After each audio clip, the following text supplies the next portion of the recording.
Big up, people. Welcome back to the Around the League show. This is the show, the highlight of your Friday. Yeah, this is better than ESPN because they're sponsored. They have to watch what they say.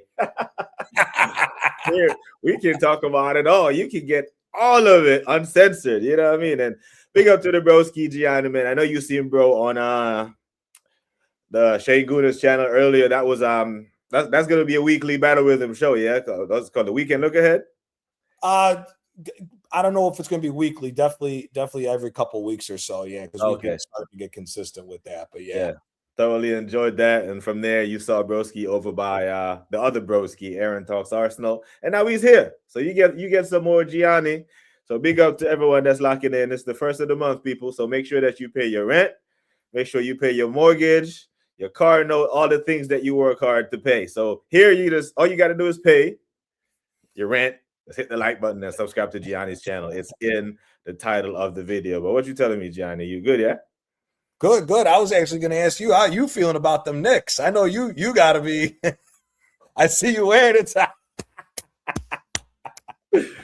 Knicks in 6, baby. That's what it's always going to be. And I don't even care who we get in the next round. It's going to be Knicks in 6 again. Now I'm hoping the stars align. You think Knicks in 6 over Boston? Yeah. Hell yeah. Knicks in 6 over. Now I prefer Philly. I'm actively rooting for Philly, even though I think Philly can be a problem on their own night. I'm also rooting for Orlando to knock out Detroit. And I'm rooting for Cleveland. Like like Arsenal got the good side of the draw. Like this whole shit is lining up to be a perfect storm of NBA greatness for Adam Silver. Because the Knicks in the NBA Finals, this is gonna be golden, bro. Like I will be very busy in June. I might say fuck the World Cup, because it's not like Jamaica there anyway. You know what I'm saying? So I might be in New York. The tickets ain't worth it either. Yeah, I might be in New York helping to vandalize the town.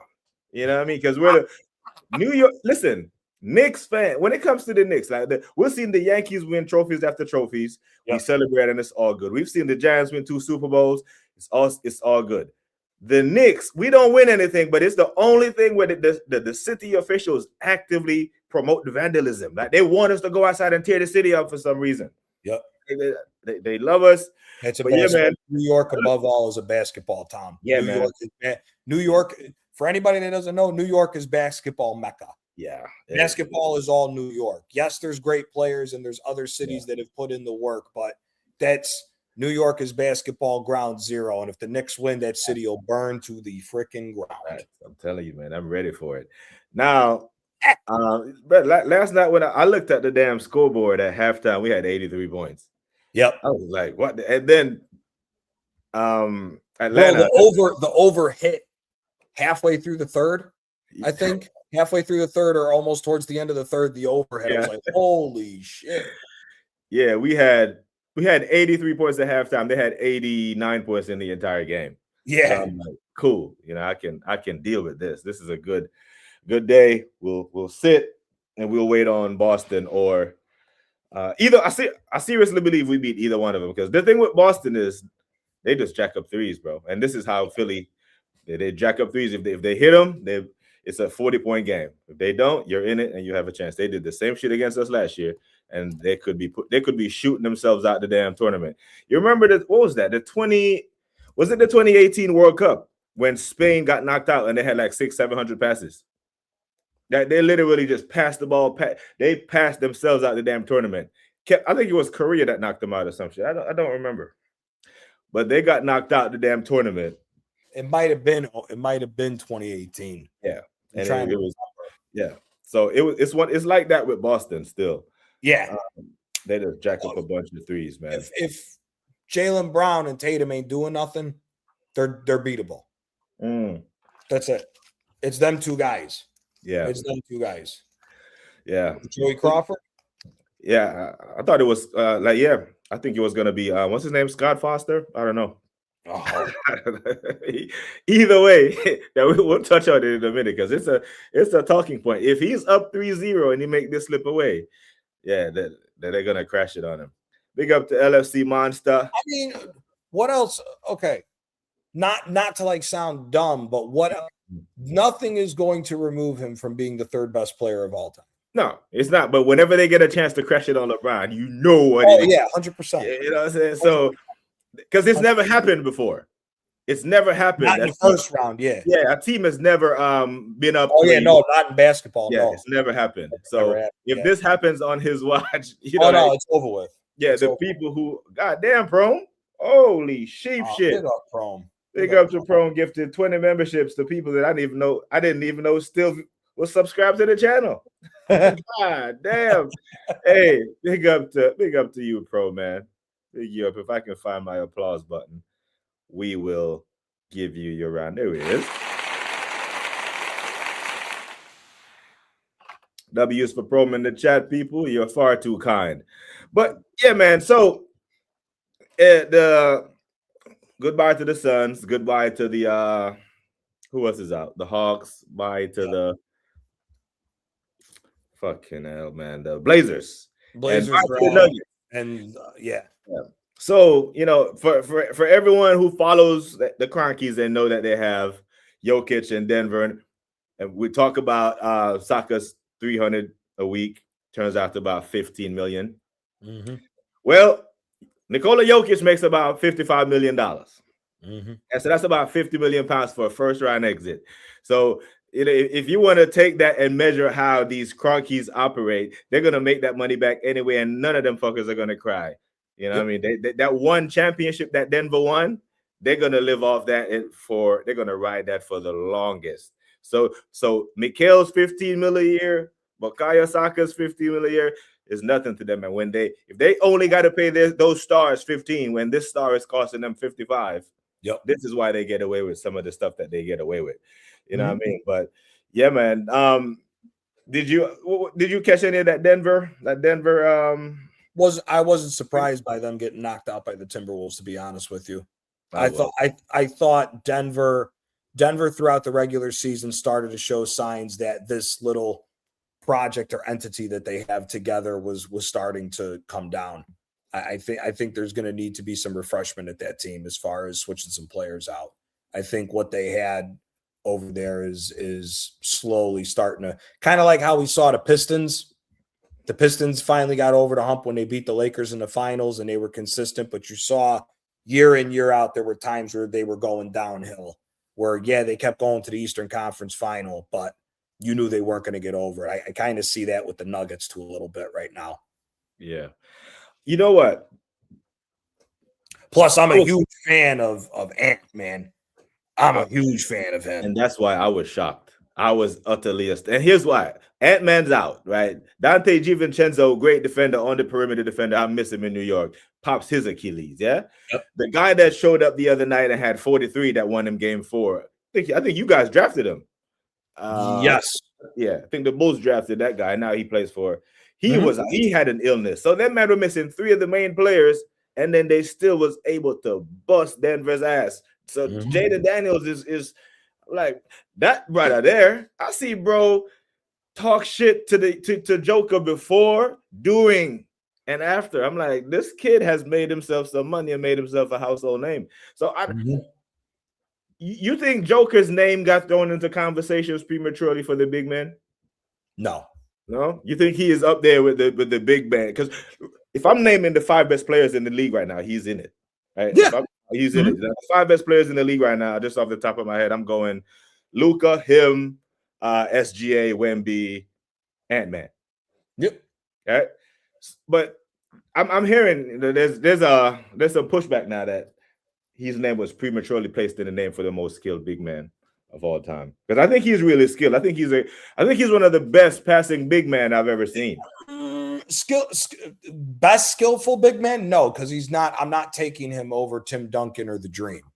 That ain't happening. Yeah. But past them two, I mean, someone's gonna say, I know I'm gonna beat somebody to it. Oh, he has a ring. I don't know in a one-on-one game, skillful wise, if I'm taking Joker over C-Web. I want to throw some respect on C-Web's name because he's very skillful as a big man as well. But he's in forward, though, wasn't he? If we're talking strictly centers, then yeah, he's number. No, skillful wise, he's not better than Kareem. No. He's not okay. He's not better than Hakeem Olajuwon. He's not better than Kareem. Strictly centers. Skill wise, I mean, he's super underrated. Would you say he was more skillful than Moses Malone? Because Moses Malone gets forgotten about as being a skillful big man because he was just there slamming on everybody at the time. Or I think, yeah. So I think that's what it is. I think because Joker is very unathletic.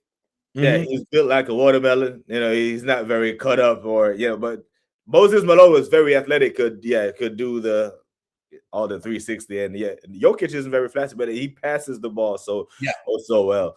But the fact that they're without Ant-Man, they're without this guy, they're missing three of their top guys, and Rudy, they let Rudy Gobert have the light of I don't know, man.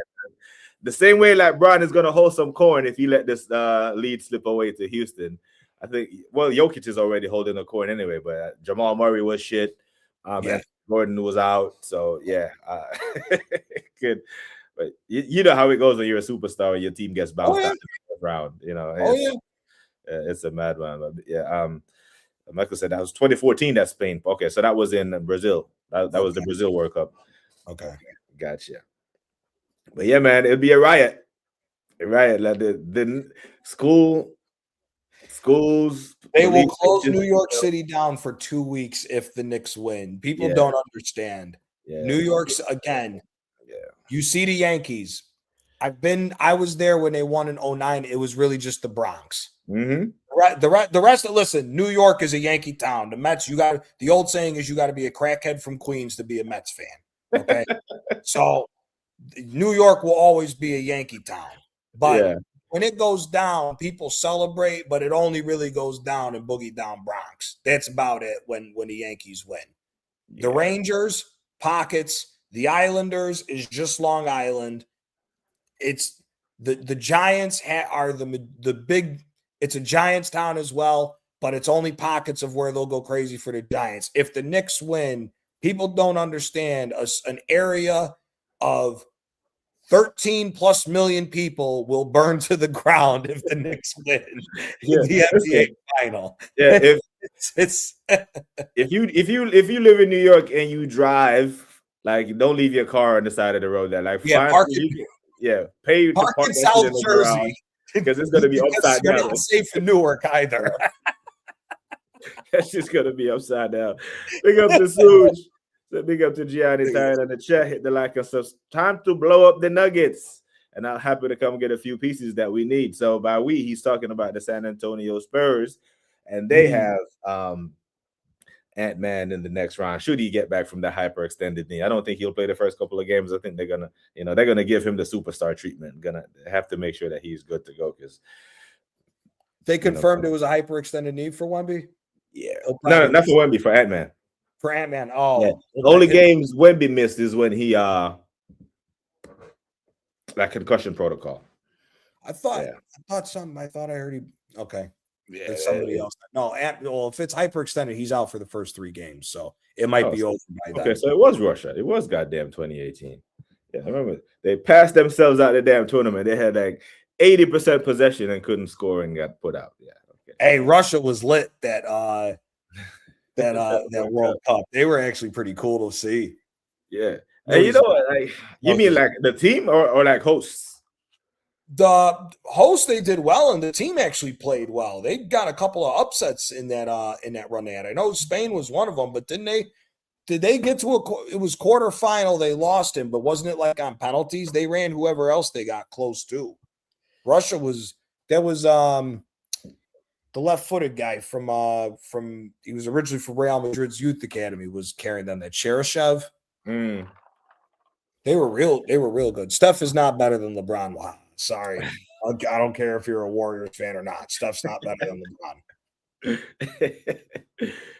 Well, man. I'll tell you that cat right there, man. Oh, Sheldon. Oh, is he? Did he? Don't tell me that. I didn't see it. Did I skip him? The Sheldon. Hell no. Sheldon, show yourself. Don't hide like Tony. Because even Tony is back in the spaces.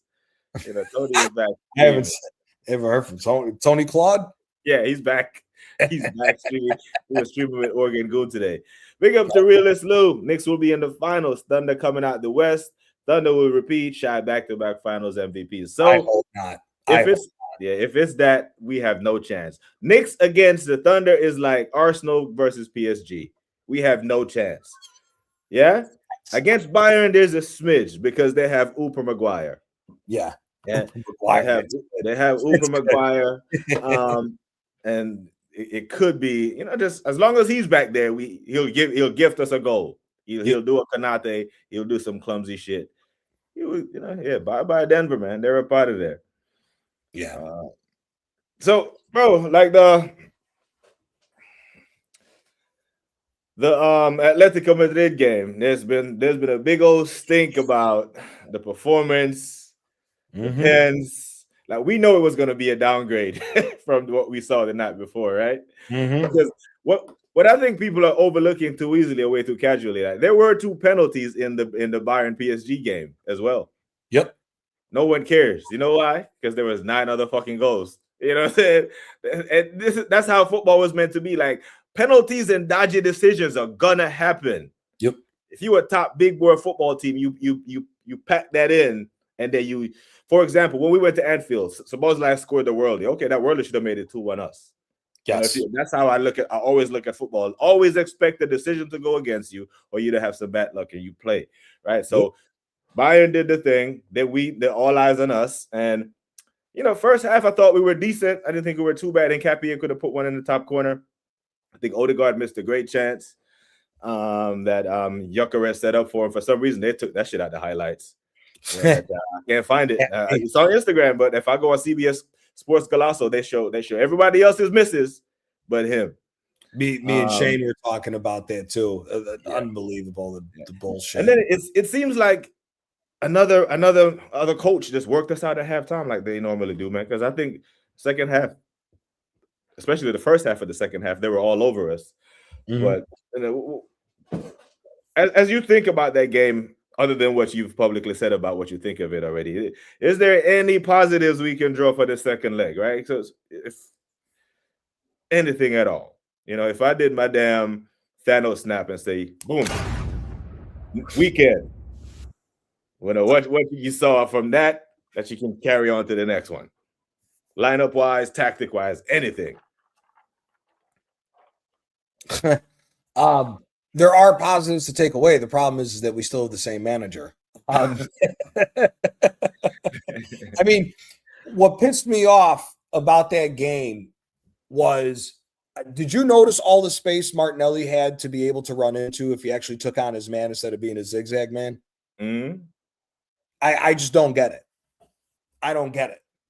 Why not take the shackles off and let these guys attack? I honestly think, based off of what he did against City, I would honestly like to see Eze be in the left. Because if Eze is going to get that much space, he's actually going to attack his man. As the only worry is will Arteta get pissed off and hook him like he did with Eze against City? Because Eze wasn't. If you noticed, Eze got pulled and got moved back to the 10 because Eze wasn't playing touchline winger. He was playing trying to be Eze Crystal Palace. Eze by being a left-sided 10, and Arteta hooked him, even though he hit a post when we were chasing the game when we were chasing City, right? So it's like, I could see that. No. Not a fan of New York pizza like that. But thin crust, man. It's thin crust. Yeah. I don't like deep dish. I think deep dish is dog shit. Yeah, I don't fuck with it either. That's just disgusting. I don't like it. But no, there's not that many positives to take away. I mean, other than the fact that if we stink out a penalty again, Gyökeres will bury it. But besides that, I mean, me personally, I thought Simeone got the tactics wrong in the first half. Yep. Yeah. You know what? I would have sat defensive for 70 minutes and tired us out because we weren't going to score and create. If you look at the matchups and you look at the way we've been sliced open in transition and on the counter when we look at the Southampton game, when we look at the Bournemouth game, you are talking about a team that has 10 times the quality of player than what those two teams have combined in Atletico. And there is no creativity from Arsenal whatsoever. Odegaard is strictly going sideways. He will not go forward. Something is programmed in where going forward is asking too much of this idiot. So with the way that we try to play going sideways to sideways, all you need to do is just sit there and hit on the counter. Now, I thought he got the tactic wrong by starting Llorente as the right back. I would have had Llorente in the middle because Llorente on a counter, he's quick, one, he'll blitz past all three of our midfielders, and he presses better to force turnovers. And then you have a guy like Koke who can just pick passes all over the midfield to pick those players out. I thought he got it wrong because I would have sat back that long and then would have just said, now these guys are tired because we've made the onus on them. Fuck them. Let's go blow the doors off these guys. I thought he got it wrong, but that's my opinion. Yeah, when I saw him bring on Baena instead of Sorloth, I was like, shit. Like, but part of that, as I start to deep it, I'm like, Simeone must think he can come to the Emirates and move to us because he can. Yeah, so he's feeling like, okay, we get a draw here, we're cool. We just can't lose. That's why he was so well. He's always animated, but as long as he's like, okay, we're still in this. Remember 2019, 2020.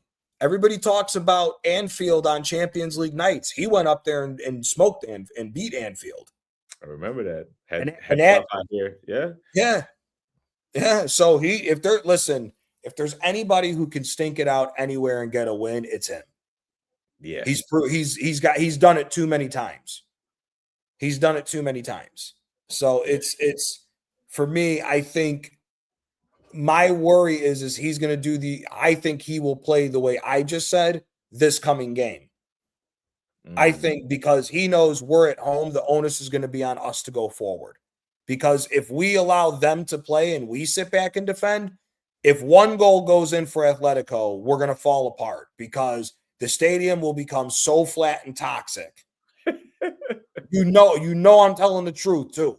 If they scored and went ahead, knowing we now have to continue to create and they're playing defense and they hit us on a counter and score, that place is going to turn into a fiasco. Yeah. You know what? That place might turn into what New York would be if the Knicks win. Yeah, I hear it, right? How bad it'll get. I fully hear that. And here's the thing, right? This is another reason why I'm so frustrated at our captain. Because there were times when he got on the ball, especially in the first half, had opportunities to play the ball forward, and then he turned and held the ball and wait for them. Didn't wait, but it gave Atletico a chance, an opportunity to get back in shape. I'm like, brother, you must not know what an Atletico team coached by this guy does. I've seen this coach, yeah, not the same Bayern, not the same Atletico team, but is former Atletico team up against Bayern, not this version of Bayern. I'm talking about the Bayern. Yep. And that's not a disrespect to these ones. I'm talking about the Robin Ribéry, Müller, the machine, and they went down and they frustrated the shit out of that Bayern team with the onslaught, attack after attack, and they dealt with it like nothing. Mm-hmm. So, and that's one of the reasons why I said if you give a Simeone team, or if you in Arsenal's position, if we give them at any point during the tie, they're 2-0 up, we're done. One, we may have a chance to nick a goal back, but if they go 2 clear goals up, we're fucked. So that's why I was like, shit, man. I predicted 1-1 going into it, but as far as the pen goes, I'm sitting there like, shit, man. I wanted that pen. The pen was kind of soft. Because if they got to come out the same thing, if they're the ones that got to play, we could potentially hit them on a counter if we know how to actually counterattack. But yeah, exactly. I agree. It's absolutely ridiculous. Yeah, I hear it. Suge, big up again for the super chat. Super chat, top 11 from the semifinalists. Shit, well, damn. Max 3 players per team, but the 4th team needs to be coached, selected. But the 4th team needs to be the coach. So if only 2 Arsenal players, the 3rd is Arteta.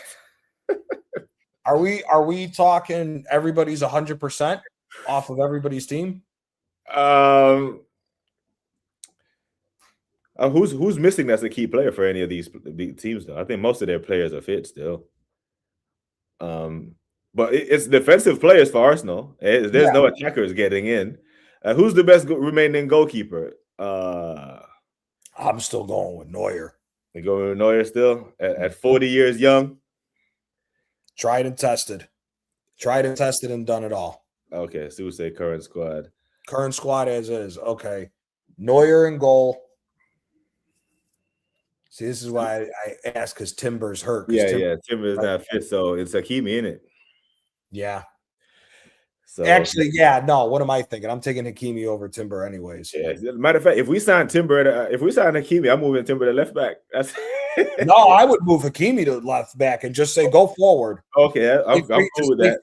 Timber, we don't need you to run. Just sit with Saliba and Gabriel and just control this back and let Hakimi do whatever the hell he wants. Yeah. Dude, he's scoring better goals than any of our guys could score, and he's a fucking right back. It's ridiculous.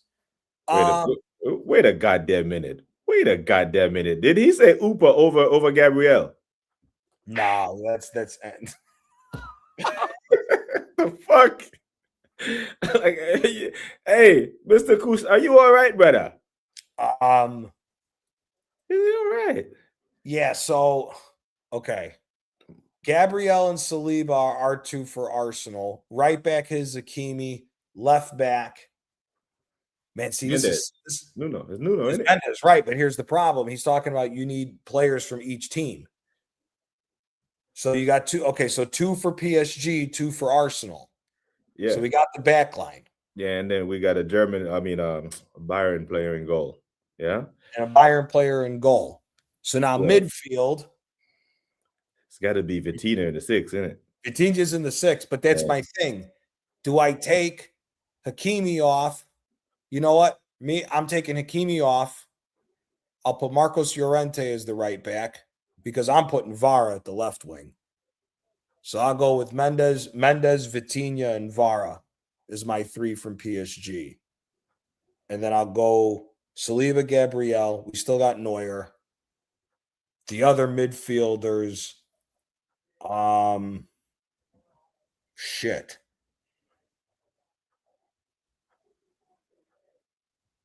Musiala. Musiala goes in there for me. Yeah, 10? Yeah. Musiala goes in there. And then is it João Neves or No, we got 3 PSG. Can't use no more PSG. So now you'd have to go in for your 8. You probably have to go fucking hell. Like Bayern really don't play with an 8, right? They play with 2 6s. Pavlovic. Yeah, I'll go Pavlovic, Vitinha, and then Musiala. Yeah, so there's 2 Bayerns, 1 Atletico, 3 PSG, 2 Arsenal. Third Bayern's going to be Olise at the right wing. And now the striker. Alvarez? No, I'm taking Alvarez. Yeah, that's it. Who had Alvarez? Oh, it cut out on my end. I thought you said. Okay, yeah. It would have to be. Yeah, no, Alvarez. Yeah, but that's the thing. We just left Kane out. Oh shit! Yeah, Kane. Yeah, and that's because we picked other strong Bayern players because we left out Olise as well. Yeah. I said Olise at the right wing, but that's see now that's the thing. Okay, Kane goes back to the striker. We take Pavlovic out. Now we need another midfielder. Yeah. And PSG's filled. Have to be Deckers then, isn't it? Oof.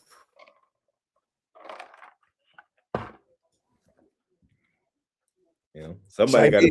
No, you know what? I'm gonna be an ass. Since they always like to say a Yank talking football, Gianni Cardoso in midfield, just to get an American in there. Cardoso, you know.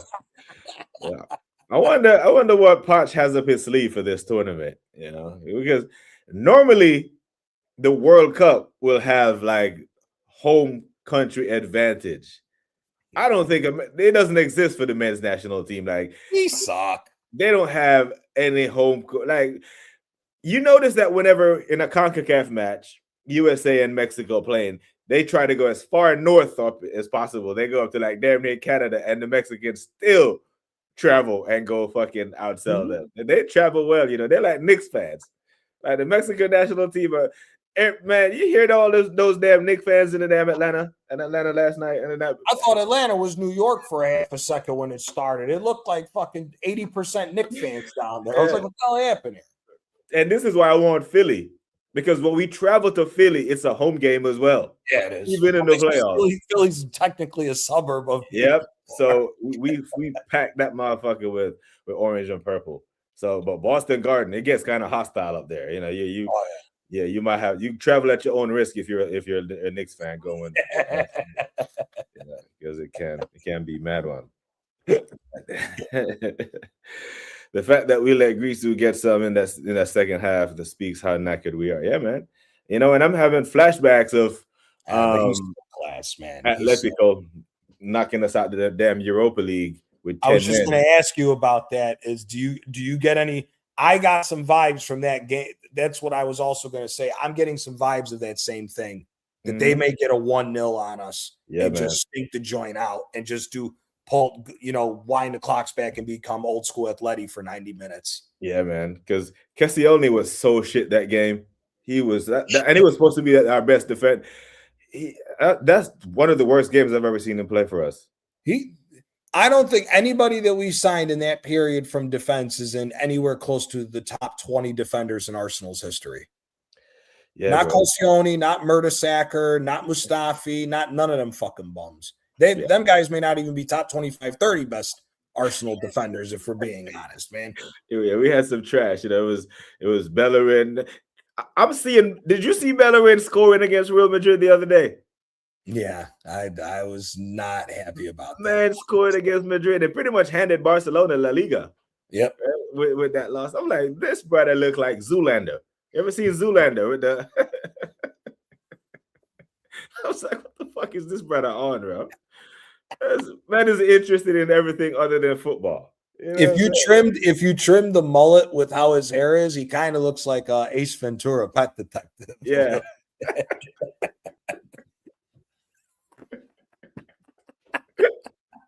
Good old Jim Carrey. Oh my God! You know what? I think he's gonna be at the So it's the first Saturday in May. So in these good old United States, people, the first Saturday in May is the Kentucky Derby. I think he's gonna be. I think he's hosting or he's got something. So get ready.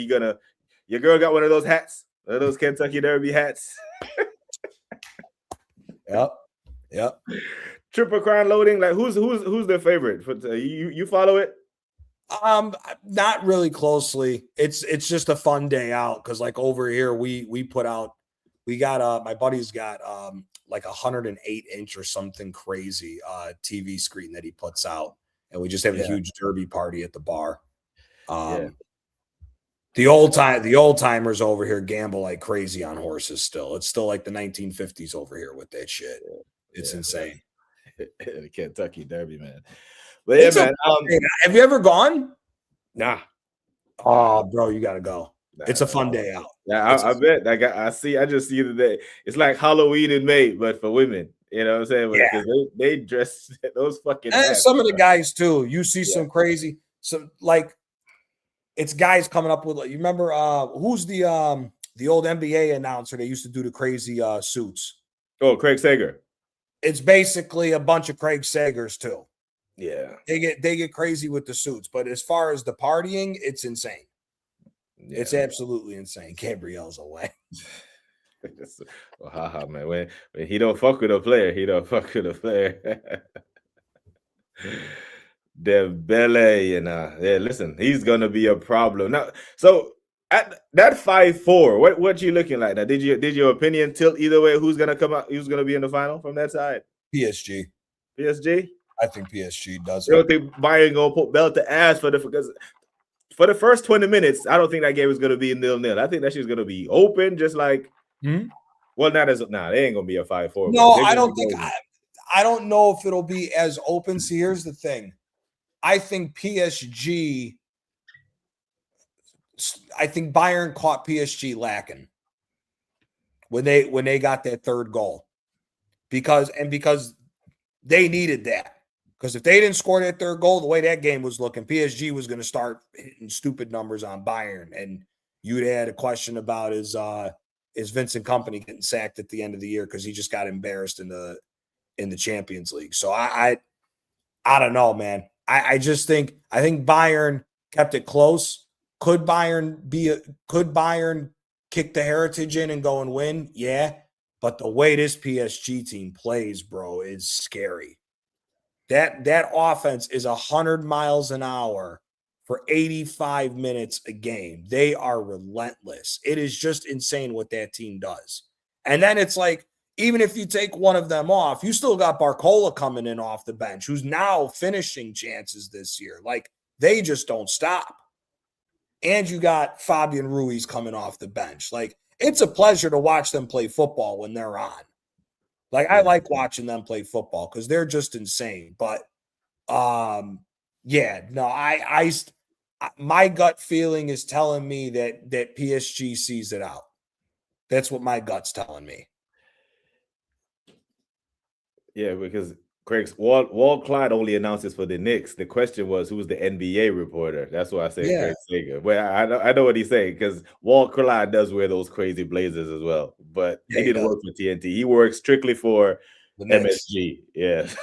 So that's why. So, he still brings out them old school 70s blazers too. So him, Allen Houston, John Starks, I even seen Spreewell. Like, they're traveling with the team.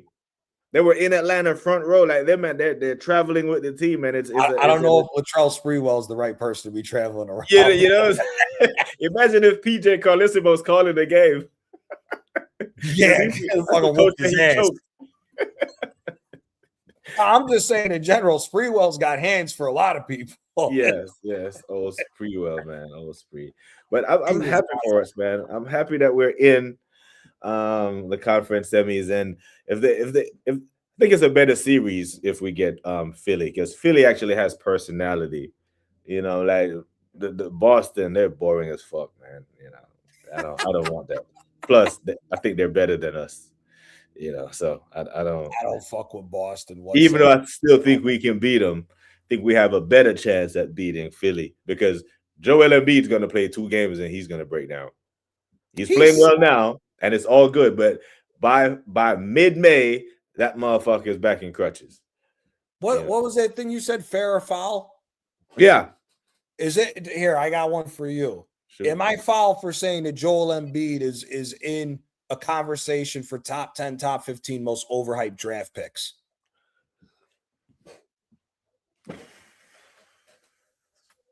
Because I think this dude is overrated. He's I put him in the same conversation with other people like Chris Paul, regular season all-star. They're fantastic in the regular season. When the pressure comes up, fold. Never show up when crunch time comes. I do not like. I think Joel Embiid is one of the most overrated players in the last generation of the NBA. He does good, and he doesn't do what he should be doing.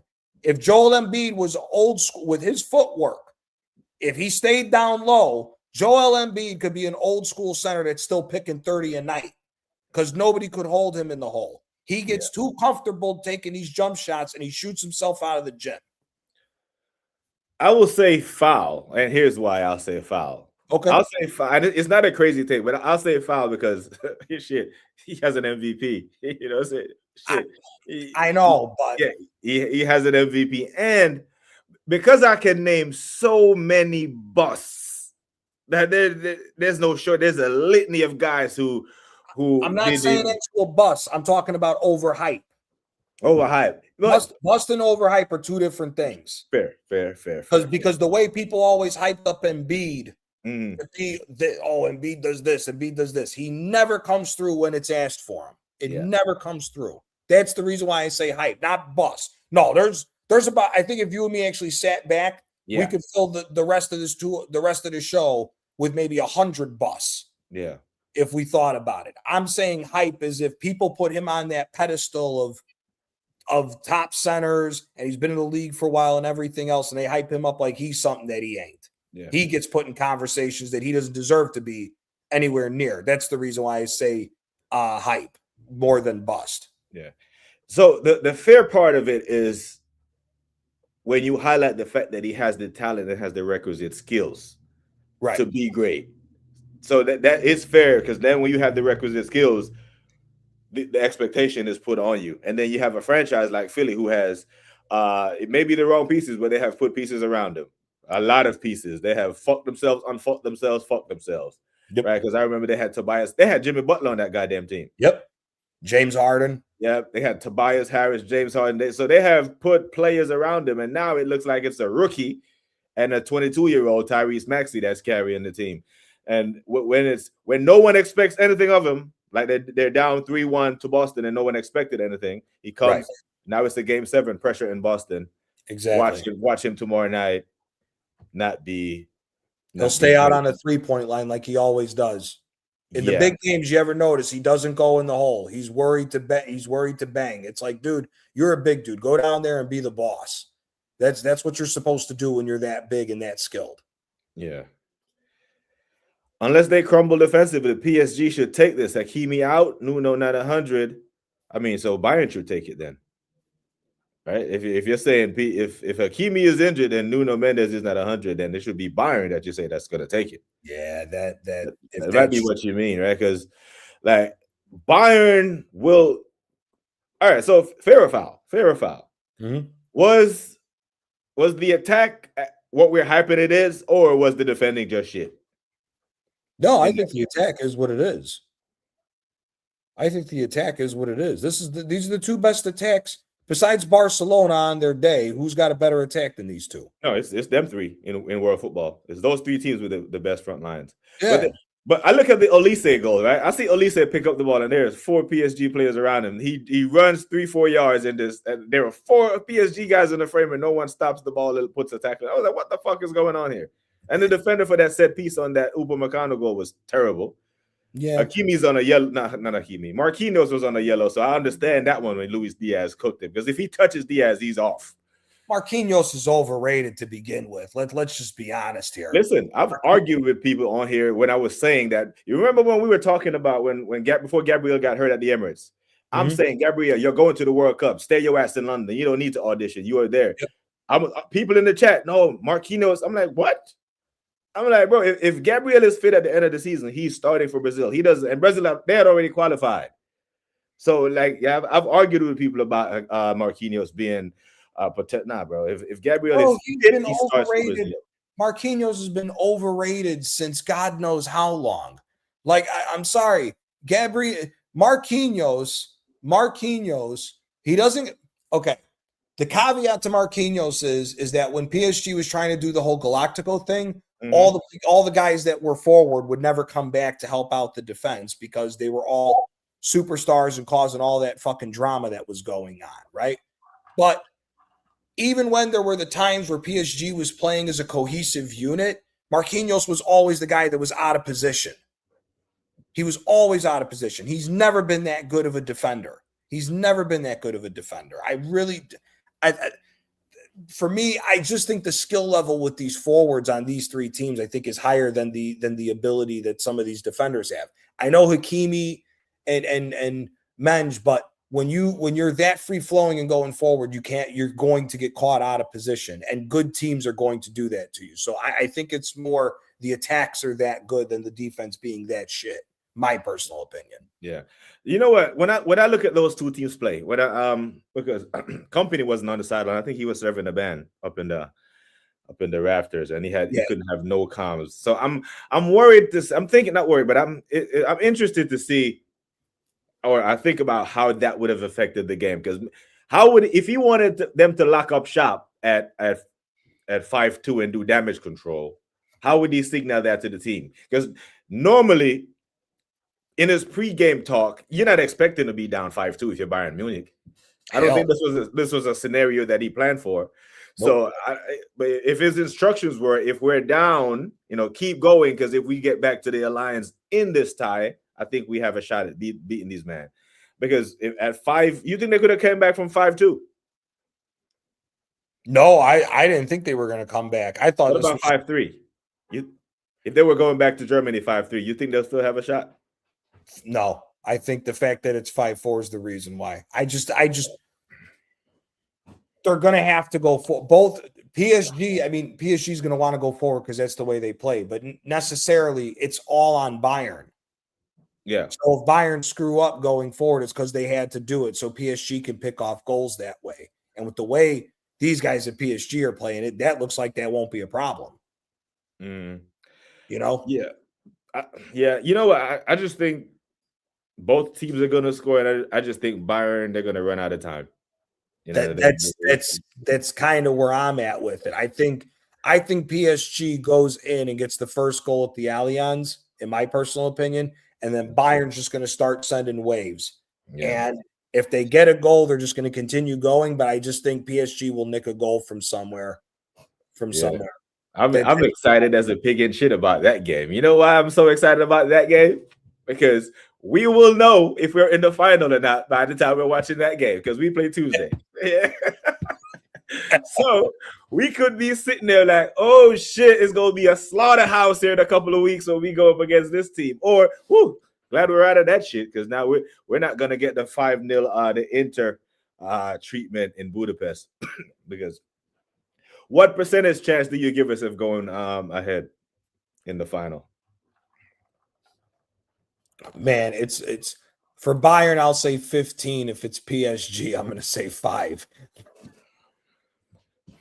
I don't think we have any chance against PSG, man. I think it'll be like I'm saying 5 for a puncher's chance. That's it. Yeah. I'm saying 5% for a puncher's chance. That's it. I don't even care if the own goals and the set pieces show up. Because the own goals and the set pieces showed up at home against United, and we still lost that. We lost that game when we had scored from a set piece, and we just weren't good. And those two teams, yeah, I think we got. Well, we'll get the same treatment that Inter got. We'll get the same treatment. All right, so PSG, Bayern Munich, both teams know how each other play. You think for 1 second. So, for example, Enrique knows that they can play football because they know that Bayern are going to play football, right? Whoever we get in the final, should we get to the final, even if we get Enrique, you think he'll be looking at Mikel thinking like, damn, I don't want to concede against these fuckers because they're not going to be as open as Bayern Munich was. He knows that this man is about to be on some shithousery. So that may make him think that I can't just leave us wide open at the back, especially if Hakimi and Nuno are not fit or up to the scratch. But there seem to be just like, you go, I go when it's Bayern PSG. Mm-hmm. I don't think they're going to get that from Mikel. It's going to be, you go, we go, maybe. Yep. You know what I mean? And that's not winning the formula, because we have to win this game on Tuesday, and there's nothing to defend. You know what I'm saying? If we had a lead to defend, I could hear it, but I don't penalties. I would not listen. I'll be very honest with you. I would not be surprised if this matchup against Atletico went to penalties. Would not be surprised one bit. I don't love Raya in a shootout. I don't. I don't think it matters who the goalie would be at this specific time. I just think where we are as a team, I don't think we can handle any of that, in my personal opinion. I just don't. Yeah. Yeah, this is true. Yeah, this is true. Like it's gone. Like it's a lost art. But I do think Embiid has good footwork for a big guy. Jokic has good footwork. Julius Randle's got decent footwork too. He could improve a lot more, but he's got decent footwork too. He does. You know who had really good footwork? And he was good for a while. Was remember Big Al Jefferson? Oh yeah, Big Al. Big Al had real good footwork. Yeah. He freaking was a walking bucket in the hole. Yeah, you're right. Was Big Al in Charlotte or Utah? What did he play? Both. He played both, didn't he? He got traded to the Timber. He was a part of the Timberwolves trade that brought KG to Boston when they put the big three together with him, Ray Allen, and Paul Pierce. Mm. And then he left. He went to Utah. They had him and Paul Millsap together in the over there for a little bit, and then he went to Charlotte after Utah. Yeah, okay. They had Big Al, Paul Millsap. Was AK-47 there around that time as well? I think he was like just getting ready to end to call it quits when they were there. Kirilenko, you know. Big I up to remember RSV. Aaron Davis dunked the shit out of girl. Yeah, he did. Let me see if there's anyone on this list that I don't agree with. Let me see. That's a bad boy list, you know. Mm-hmm. I don't see Zidane though. I do. Right in front of R9, in There between. it is. Okay, that was okay. I was made. Yeah, that's okay. Good. Yeah, I don't see anyone that be like, "Hey, get out of here." You know. Yeah, this is a top. This is a good list, man. Mm-hmm. It's a very good list. This is a. I like this. What do you think about Romario instead of Zico? Fair or foul? Homari. Man. It's not foul. It's not. It is fair because they're both fucking great players. Yeah. You know what? I don't know. I would probably take Romario over Di Stefano. Yeah. In my opinion. Yeah. I'm not mad at that. Actually, no, I take that back. Romario over Giuseppe Miazza. Okay. Not mad at that either. Yeah, put Romario in there over Giuseppe Miazza. Yeah. But that's a bad boy list, man. It is a good list, though. It is a good list. Yeah. I'm saying even with the replacements for Hakimi and Nuno, they should have enough to win. Okay, Lucas Hernandez and can do a job at left back. Zaire can cover at right back. That's true. Does Lucas Hernandez play for Russia? No, Lucas Hernandez is French. No, they had a fucking Hispanic. They had a Russian. Mario Fernandez. Mario Okay. Fernandez was the right back. That's that man. Man got German citizenship off clapping some Russian cheeks or something. It's kind of like what I see. What's that guy from Villa that plays for Poland or some shit? Is it? Oh, Matty Cash. Yeah, I'm like, brother, you got a Polish grandma. You could make the English team. Oh man, that is. So Marquinhos is man. See what haha you on your fucker today, man. Nah, man. Marquinhos ain't better than Gabriel, man. No, he's better than Luke Shaw and Euro and them, man. But you know, heaven is better than most of them, man. I ain't gonna get into the United foolishness today. You gotta shout, man. You don't want to acquire timid defender. Okay, that's remember when if Arsenal if they're quiet, they're bitches and get bullied. If they yell, all they do is yell. You know, so it's one of them ones. Big up to Tone. Hope you're good, man. Big up Manas. Big up to Benji. Say he still got Bayern still. Bayern, I tell you what, if Bayern, listen, I'm not. If I look up at 20 minutes on the clock and it's 1-0 Bayern and it's 5-5 in the tie, it's popcorn. So I want more of that. I'm just hoping that day, that night, we are saying we are in the goddamn final. Because the only thing that I can reach back to, bro, is that Arteta is one of the luckiest managers I know, one of the luckiest human beings that I know. So he's the cat. You throw him in the air, bro. He's gonna land on his feet somehow. And he's gonna stinkhouse this final, and I think stinkhouse it to get to it. And they're gonna try to use this shit as justification to keep him. I really do. That's what's gonna happen. He's the luckiest guy, bro. He just always gets a lifeline, and then at some point, he's just like that. Bro, I'm getting a bad feeling that they're gonna keep him no matter what. I'm starting to get a bad feeling that they're gonna keep him. Well, if they do that, bro, I already know what I'm on. Like I'm leaving. You know, I've reached my boiling point. I have other sports, you know, that I can speak copiously and fluently about to the point where I can't do it. I can't do it for another season, man. None at all. You will get to the final, I reckon. You didn't lose in that Madrid. That's a big game at the Emirates. That's the problem. It's a big game at the Emirates, Liverpool Prophet, you know? Mm-hmm. So when there's big games at the Emirates, Man United game was a big game at the Emirates. Liverpool at home was a big game at the Emirates. The one we just lost, Bournemouth at home.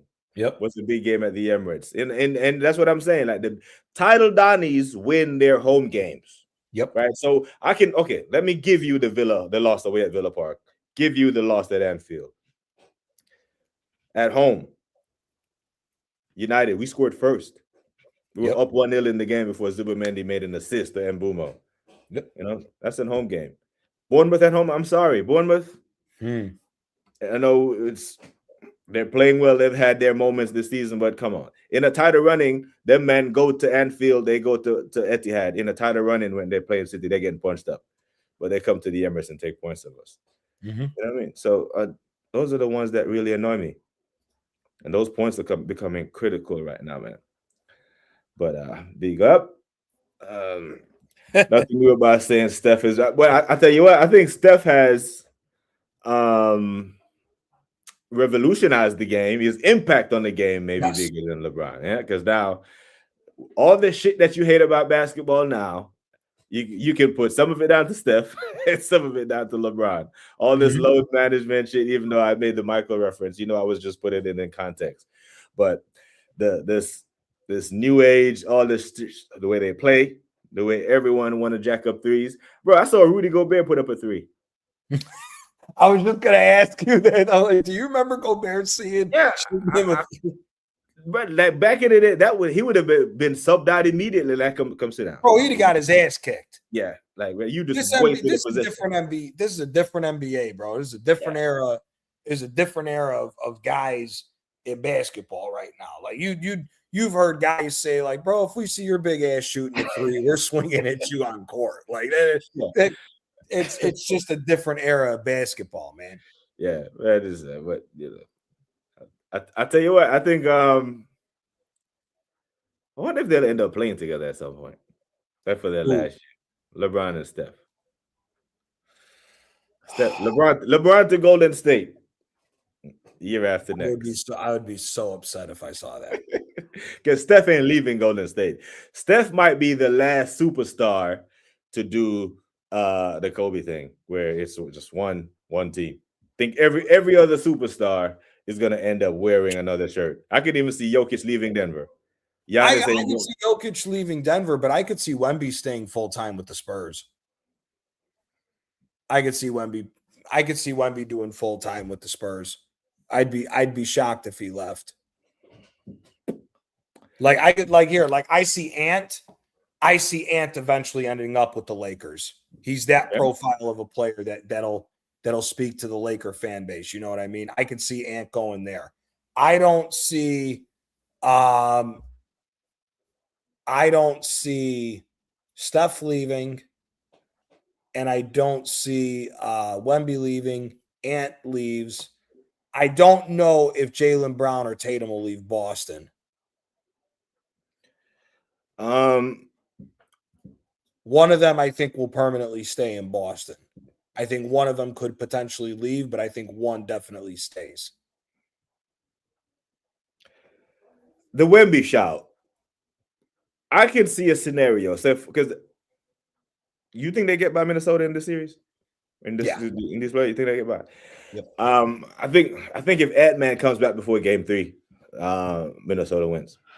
Could be. But I see a situation with Wemby where it depends on how early they win, right? Because if 3 years from now, 5 years from now, they're still second round conference finals, they're not building. I think he might look elsewhere. But if they win this year or next year, then I can see them moving hell on earth to put every piece around them.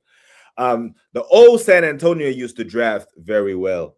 Yeah, very, very well. They went from Tim and the Admiral to, and they had key pieces around them, man. They had the Sean Elliott's of the world and Robert Ory's and all them, man.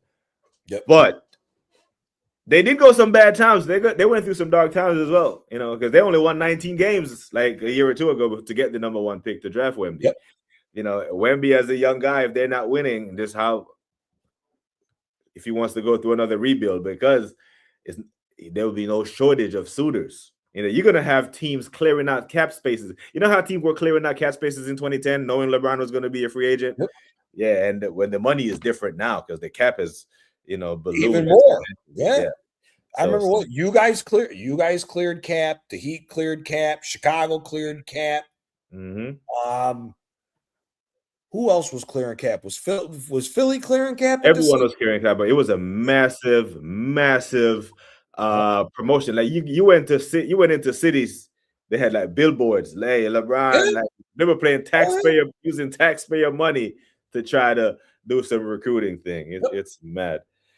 I told you the story. If it wasn't for the idiocy of Reinsdorf as the owner of the Bulls and the general management following him, it was supposed to be Derrick Rose, D Wade, and LeBron in Chicago for the big three. We fucked that up because this idiot didn't want to pay LeBron the money and wanted to do it the cheap way and chose Carlos Boozer and Joakim Noah over Dwayne Wade and LeBron, like typical idiots.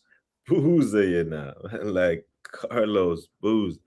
Big up to Suge. Yeah, he gets a medal, man. I think he played the required minutes. Yeah, the threshold for the minutes to play in these it's not a lot. The bar is very low. You know, even the kit man gets a medal. Big up to Sean. Said, big up, man. I prefer the UCL, but the only way I see us win is if we stink out a 1-0 over Atletico and hope for pens in the final. As for the Prem, we shall see. I think the Prem is. I think the Prem is gone, man. I think the Prem was gone when we fucked away at Wolves. That's what I think it happened. That's when I think City be like, yep, they're gonna do it again. Arteta is Arteta-ing. Arsenal is Arsenaling. We got a shot. Let's go to Anfield and win, and we have a chance. And bang, here they are. They win their next 2 games. They go right above us again. And you know, since we play first on Saturday, should we even beat Fulham? We'll get on to in a second. You're gonna hear noise again, and they're gonna get blinded like motherfucker. They still got a game in hand. Yep. But yeah, man, we shall see. Best foreign players in NBA history. They're playing right now. You know, you got Jokic and Luka. I think when the fog is cleared, them two will be, you know, neck and neck, or you know, the Giannis gold standard. But you know, yeah, we have Giannis. Like the past Dirk. 5 MVPs have been foreign players. Mm-hmm. You know, would you consider Tim Duncan's from the Canary Islands, right? He's from St. Croix. Yeah. Virgin Islands. Yeah. Virgin Islands. Would you would you call him foreign? Because if he's foreign, he's the best foreign player in the history of the game. Because US owns them. Okay. US owns the Virgin Islands. They got US passports and play US. I call it Canadian because it's a whole different country. You know, because if it's a team world versus us, SGA plays for Canada. Right. So, yeah. So between SGA, Jokic, Embiid, he's from Cameroon, Jokic, and who's from France? Embiid. No. Old school from France was this. Boris Diaw. No. Tony Parker. No. Not Parker. Even older. You're gonna be shocked when the name Dominique Wilkins. Wilkes was born in France. Yeah, he was born in France. Was he? Shit, yeah. I'll tell you what, Kyrie was born in Australia. Yep. So was Ben Simmons still. Yeah, this guy. This guy's Canadian as well, isn't it? Yeah, he was garbage. Dirk is a shout. Dirk, Vlade Divac, Arvydas Sabonis. We got man like Peja Stojakovic and Hedo Turkoglu, the original sharpshooters from Europe. Yeah, Stojakovic, boy, that sniper. Yeah, and them fuckers are on the same team. Him and Hedo Turkoglu. You know that Sacramento Kings team. I feel for him. They're like the Netherlands. I think they were like close. You know, didn't play in the many finals, but you know what I'm saying. Like the Netherlands, I think they played in 3 finals, no World Cups. Yep. That Sacramento team, man, that Robert Ory 3 broke them. It broke them. If that ball doesn't go in, they beat the Lakers. 100%. Yeah. If they win game 6, they're winning game 7. Yeah. They're winning. They're winning. That's a shout. Drazen Petrovic was a good player too. Yeah, Petrovic is a good player. What's the cool coach too? Tony coach too. The one that was in Phoenix, and I think he went to Miami a while. Played some time in Miami. Goran Dragic was his name. Oh, yeah, he was good.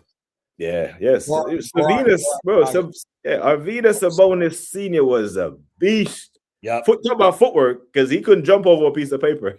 No, he couldn't. You know, but he had the footwork. Yeah, Dragic. This guy became a verb when Blake Griffin posterized them. It just became you got Mozgoved. Yep. Like in the NFL, you got mossed. Yeah, Whenever I Randy was did just gonna one say, hand on you, yeah. like you got mossed again. Yeah, but and I'm sure we're missing some good players. Detlef Schrempf, remember Detlef Schrempf, Yeah. the German extraordinaire before the German before Dirk. Big up, man. Said I don't watch sports outside of football, but I've been wondering for a while what's the max age these NBA players go before retiring. Nah, it's It's gotten older. It's gotten older now because the game's not as physical as what it used to be. yeah. There's guys just play it. So you know what? Sometimes guys don't even retire. The league just move on from you because you got guys who are 20 that can't get on the roster. We seen guys like Monte Ellis got pushed out of the fucking league. yeah, the one that went to Duke and got drafted by Milwaukee. I think he's playing in China now, man. He was supposed to be fuck The was it? center?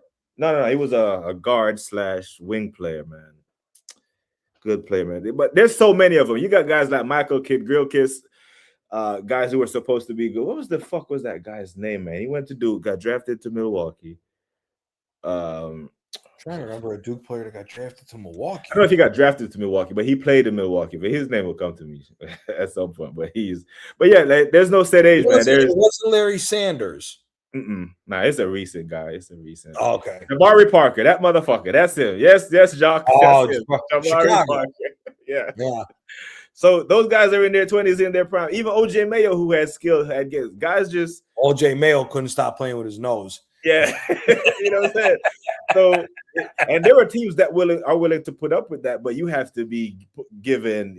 There are some guys who don't get to operate like that. Now, LeBron is playing for long because right now LeBron is on some serial stat padding shit because he knows he's not going to get the 6th ring, so he's going to rack up numbers. And listen, if LeBron doesn't retire this year, next year you're going to hear some of the most meaningless fucking stats that you will ever hear.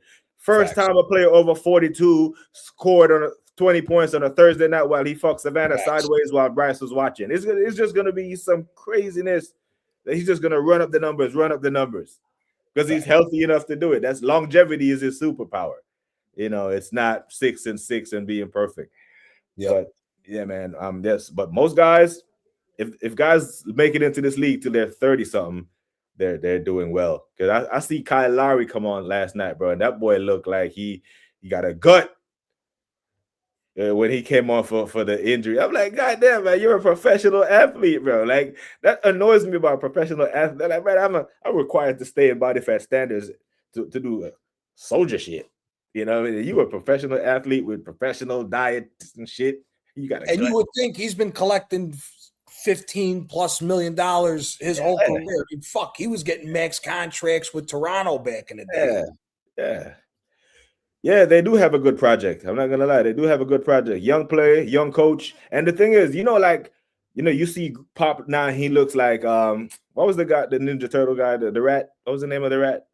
Oh, Master Splinter. Master Splinter, with the young turtles. And now when you look at Pop, he looks like Master Splinter. Like, remember Pep, when Pop drafted, like he kind of grew with those guys. He grew with, D-Rob and Duncan and Parker and all those guys. I can see Wemby and Mitch Johnson doing the same thing. Yeah, it is a good project. I'm not gonna lie about it. Minnesota can't match Spurs and OKC. Yeah, except that they can. Like Jaden Daniels is 6'9". He's long. He's outside of Wemby. San Antonio don't have a lot of rim protection, right? Minnesota has length. They have size. That goddamn Rudy Gobert is out there for 6 fouls and he can block shots as well. So they have people that can match up with Wemby. And Wemby, this is a step up from the first round, bro. Especially if Ant-Man comes back. Yeah. So Spurs in 6 or 7, it's not a crazy take, but just don't write off. I just don't think they're winning. Yeah. I just don't think they're winning. Yeah. Once Wemby's got to take a few lumps. NBA's tried and proven. The big players always take a few lumps before they start winning. Yeah. But I tell you what, I think the NBA wants to see OKC and Spurs in the conference semis. Yeah. I want to see it. Yeah. Mm-hmm. Yeah. At the end, yeah. Listen. But I'll be honest with you. If OKC goes, the NBA is going to be dying for the Knicks to get into the finals because of the ratings. It was Yeah. the same thing. We talked about it, I think, maybe a week or two ago when we were talking about it. The ratings for OKC in Indianapolis, who gives a shit? If it was football, you got a much bigger conversation to have as far as ratings for that. For basketball, nobody gave a rat's ass about Indianapolis and OKC and Oklahoma City. And it's no disrespect to those cities, but them ain't basketball towns. It's not. You're right. And this is the thing. New York is ground zero for basketball. So and logistically, it was a nightmare because you can't even find a direct flight from Indianapolis to motherfucking OKC. You got to go to Chicago. You know what I'm saying? You got to go to Chicago or Detroit to get there. Yeah, and Will Rogers Airport in OKC, and I know this, is classified as an international airport. You know where the international flight comes from? Where? Vancouver. Was that a 3-hour flight? Yeah, so it's kind of like when they talk about the NBA is the world champion when there's only 2 countries that have NBA teams. Right. I get it because of players come from all over the world. But yeah, OKC, bro, it's not a glamour town. It's a lovely place though. Bricktown is a really nice place, man. Like you would like it because they have like these wine bars that they aren't bad. You could even go be a critic. You could go do a vlog and shit. You know what I'm saying? Big up to Jock say with Pop Legacy, the French Connection, Timmy. I think but it ain't always paid smoothly, like it seems like a great story. You know what I'm saying? And then they got to show intent, like what you said. He's not going to say if San Antonio is just going to be okay, that typical 2nd to 7th spot that we've saw San Antonio for so many years. Even when they were down, they would still make the playoffs. But if they're not challenging for titles, he's not going to stay there. Yeah, these kids bounce around nowadays because they hear all the critics. Yeah, and say they win, right? Say they go on to win this year. They start winning early. San Antonio Spurs aren't the type of organization that's gonna be shelling out luxury tax money. Yeah, no. Right. So this is what's gonna fuck OKC in about 2-3 years when someone offers Jalen Williams a $200 million extension, but it's gonna cost OKC 3 if they match it. Right. You know what I mean? And they were like, yeah, well, we're gonna try to draft well again and build. Now, does SGA want to stick around for a rebuild? So I don't think so. Yeah. Those are the things that they think about. Yeah, Kemba had a good little spell. He was not, but I'm looking at OJ and I'm looking at Jabari Parker, and these men are in there, and Michael Kidd, Gilchrist, and Nerlens Noel, and these men they were drafted high with potential, and they didn't even make it to 26, 27. So Thomas Robinson. He was one of them like that. Thomas Robinson, you couldn't say shit about him going into the draft. He was awesome coming out of college. He had maybe 2 good years in the NBA. Yeah. This is shit. Over to you, man. I don't even know what to make of this one. This is a curveball from hell. Yeah.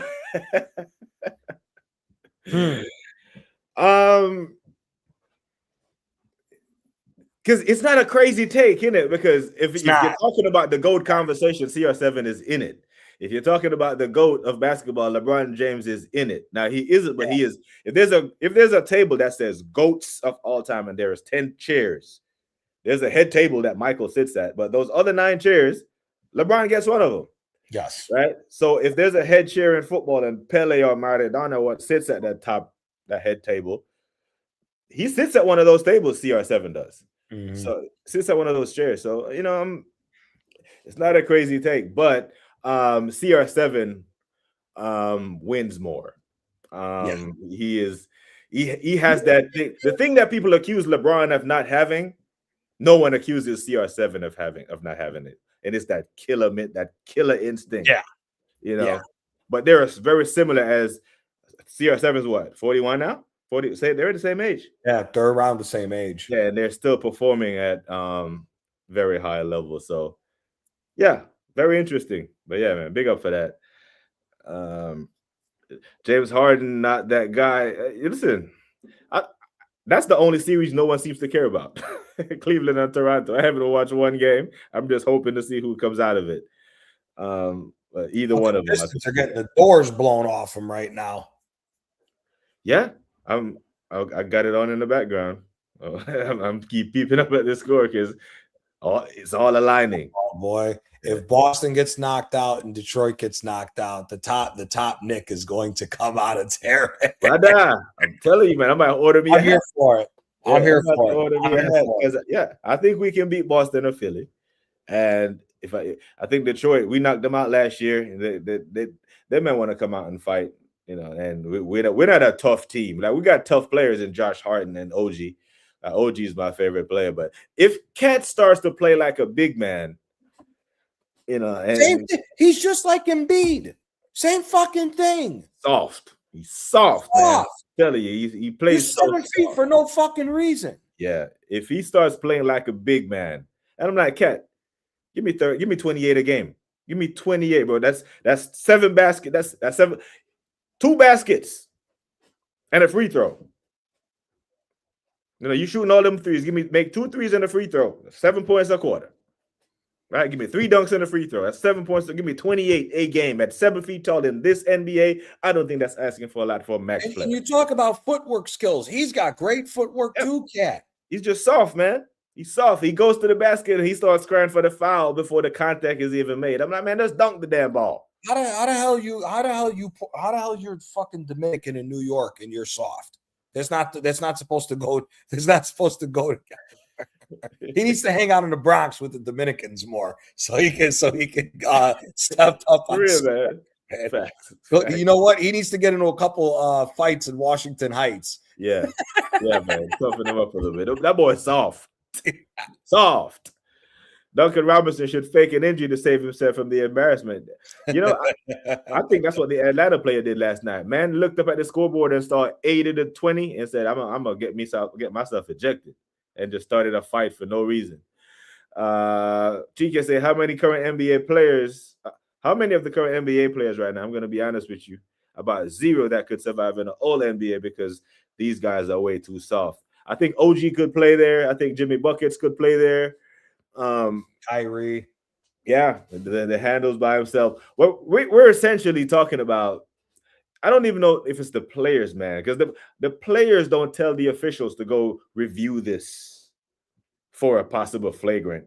Regular ass fouls, we have to sit there for 3 to 5 to 7 to 9 minutes while they come back and be like, it's a common foul.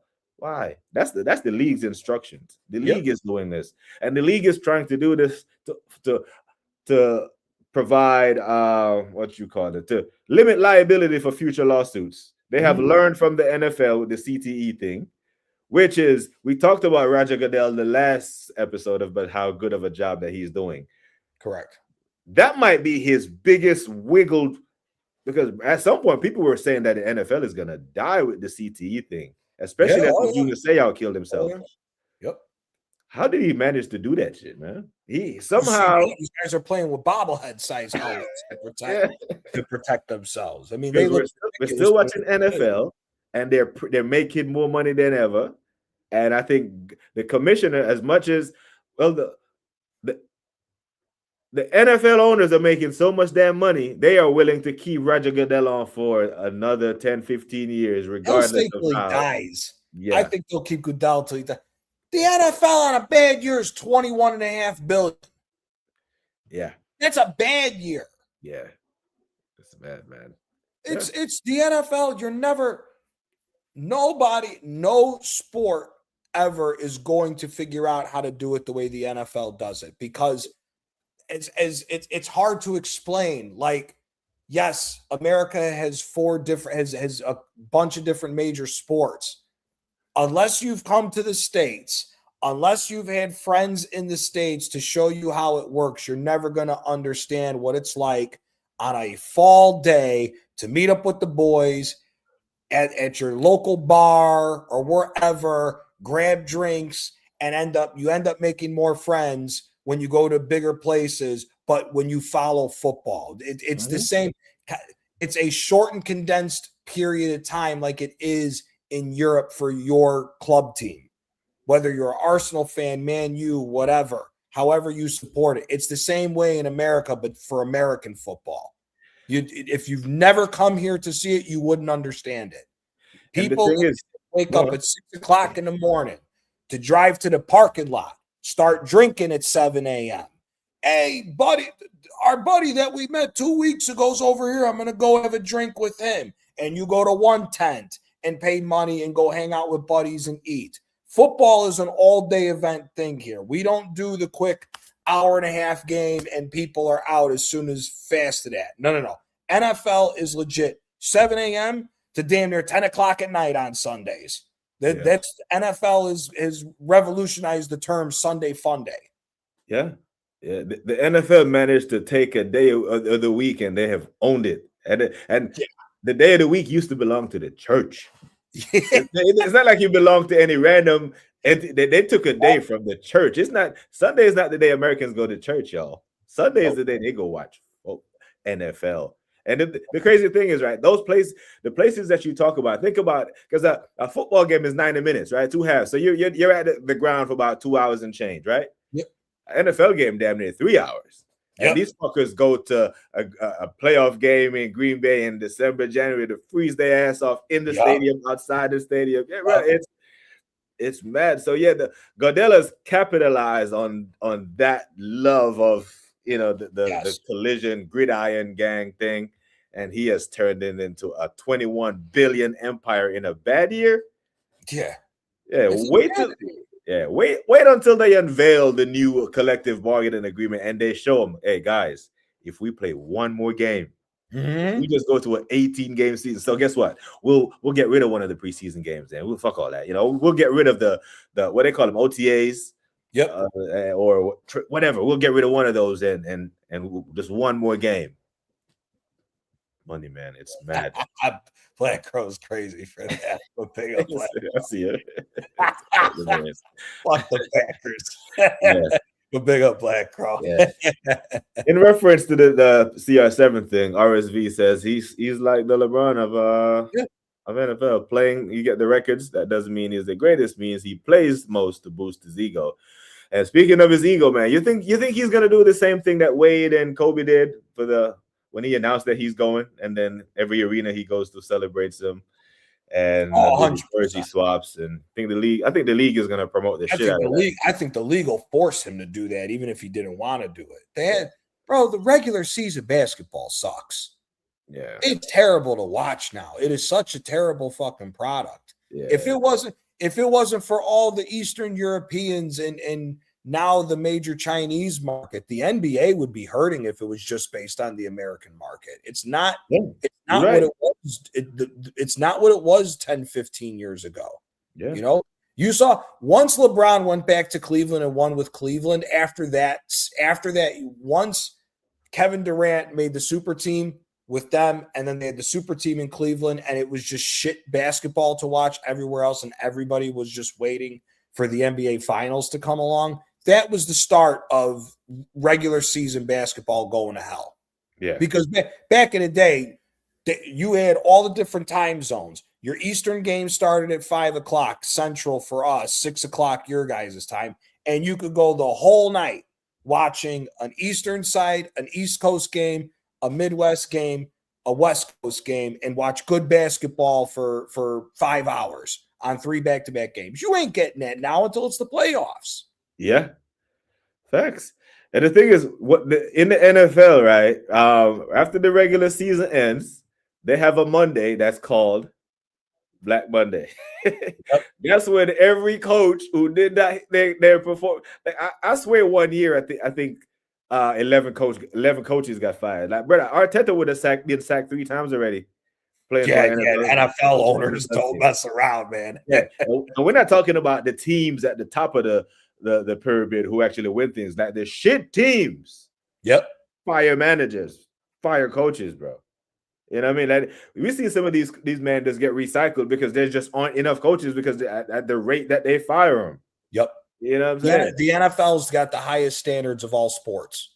Yeah. How many years did you all give Lovie Smith? Too many, but how many? Nah, Lovey. The sad fact is, Lovey Smith's our best fucking coach since Mike Ditka. If we're being honest about it, that's what's so shit about it. Yeah, I but think I Lovey still was think what 5-6 years with us. Yeah, I think Lovey escaped one year. I think he was very lucky. I was like, oh shit, they're definitely gonna fire him, and he survived. But you know what I mean? Because what you went to the Super Bowl in what year? Was that The 06? 2006, 2007 year, we 7? went to the Super Bowl. Yeah. But then we went back to we were in the NFC Championship game, the 2010, 2011 season. Yeah. When the Packers won the Super Bowl the last time with Rodgers. Yeah. Yeah, man. The NBA, listen, there are places where college football is bigger than NBA, MLB. Anything. Matter of fact, we talk about Black Monday in football shit in college football. You have some jobs that are poison chalices. Like you have Real Madrid jobs in college football. Yep. If you go to the Ohio State Buckeyes, if you go to Ann Arbor, Michigan, if you are a Texas Longhorn coach, Alabama. Clemson has become a thing now, or the Gamecocks. Gators, Florida Gators, USC, and above all, Miami Hurricanes. Miami Hurricanes, USC, Notre Dame. Yep. Yeah, these coaches get fired, man. You think fair or foul? Notre Dame should join a conference or fuck off. Fair. How do they get away with this conference? Shit? How do they get away with this shit, man? It's not like they win. You know what I'm saying? But where they get the money from? Is it donation from the Vatican or some shit? Like where do they get all this goddamn money? Because they own. If you remember back in the day, they gave their sole rights to, I think it was CBS? I think Notre Dame you could only watch on Channel 2 back in the day. Yeah. And they made so much money off of it that they continue to do it. Yeah. They have one of the big. First of all, the thing is about Notre Dame is, for all those people who don't know, there is a very massive Irish population throughout the United States. Just off of them alone, Notre Dame can survive just off the Irish population of buying up all their stuff in the United States. That now, past that part, they're a massive institution, and from the 80s and 90s, they were one of the best college football teams there was back in the day. So they've always had it. Notre Dame has always had it, especially if they're good. Yeah, Ole Miss too. Ole Miss as well. But it's the thing is that Notre Dame, in my personal opinion, Notre Dame should be in the Big Ten. If you're going to conglomerate, my biggest problem, since we're jumping onto the college thing, I hate how all this shit has been redone. I hate how all this shit is redone. The teams who are in the Big 12, go back to the Big fucking 12, split the money up. Because the problem is these contracts that they're giving out are just absolutely asinine to where we're only going to end up having 2 conferences in college football. You can't, first, everybody needs to give up. You will never compete with the SEC. Them boys play football year-round. They play football year-round, and them good old boys down south ain't got shit else to watch but football. They will give all their money to football. So you're never going to compete with the SEC. The Big 12, I don't even know why you're giving teams away, because it ain't like Oklahoma and Texas don't love football. Go and negotiate your contracts. On the West Coast, I mean, the fact that, who went from the West Coast into the Big Ten this year because of money?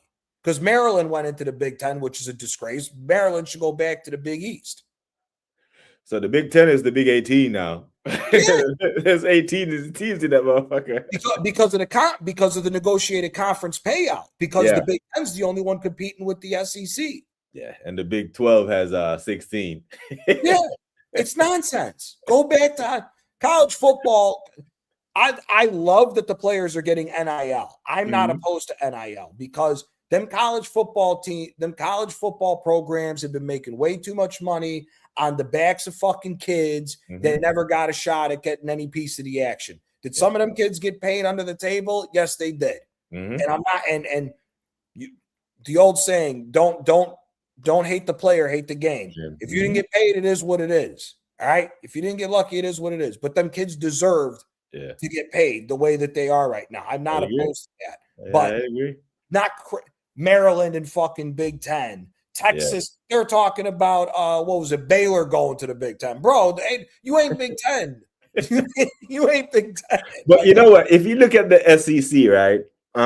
Just for example, if you just look at the coaches, there was a guy at Florida, right, that was winning, right? Urban Meyer was at Florida in the SEC winning, and then comes this guy that the Miami Dolphins fired this guy named Nick Saban. He comes down to Alabama, and then Urban Meyer sees the writing on the wall. No one can tell him that Nick Saban chased that motherfucker out the SEC. He knew that he was going to have hell to win. Because I remember all of a sudden he's having all these medical conditions, this and that, and you got medical, and then you're going to coach Ohio State. If you had motherfucker, yeah, that's the next most stressful job in college football. Then he goes there, did well there, but we know the writing on the wall. Like, you couldn't compete with Nick Saban. You couldn't. No.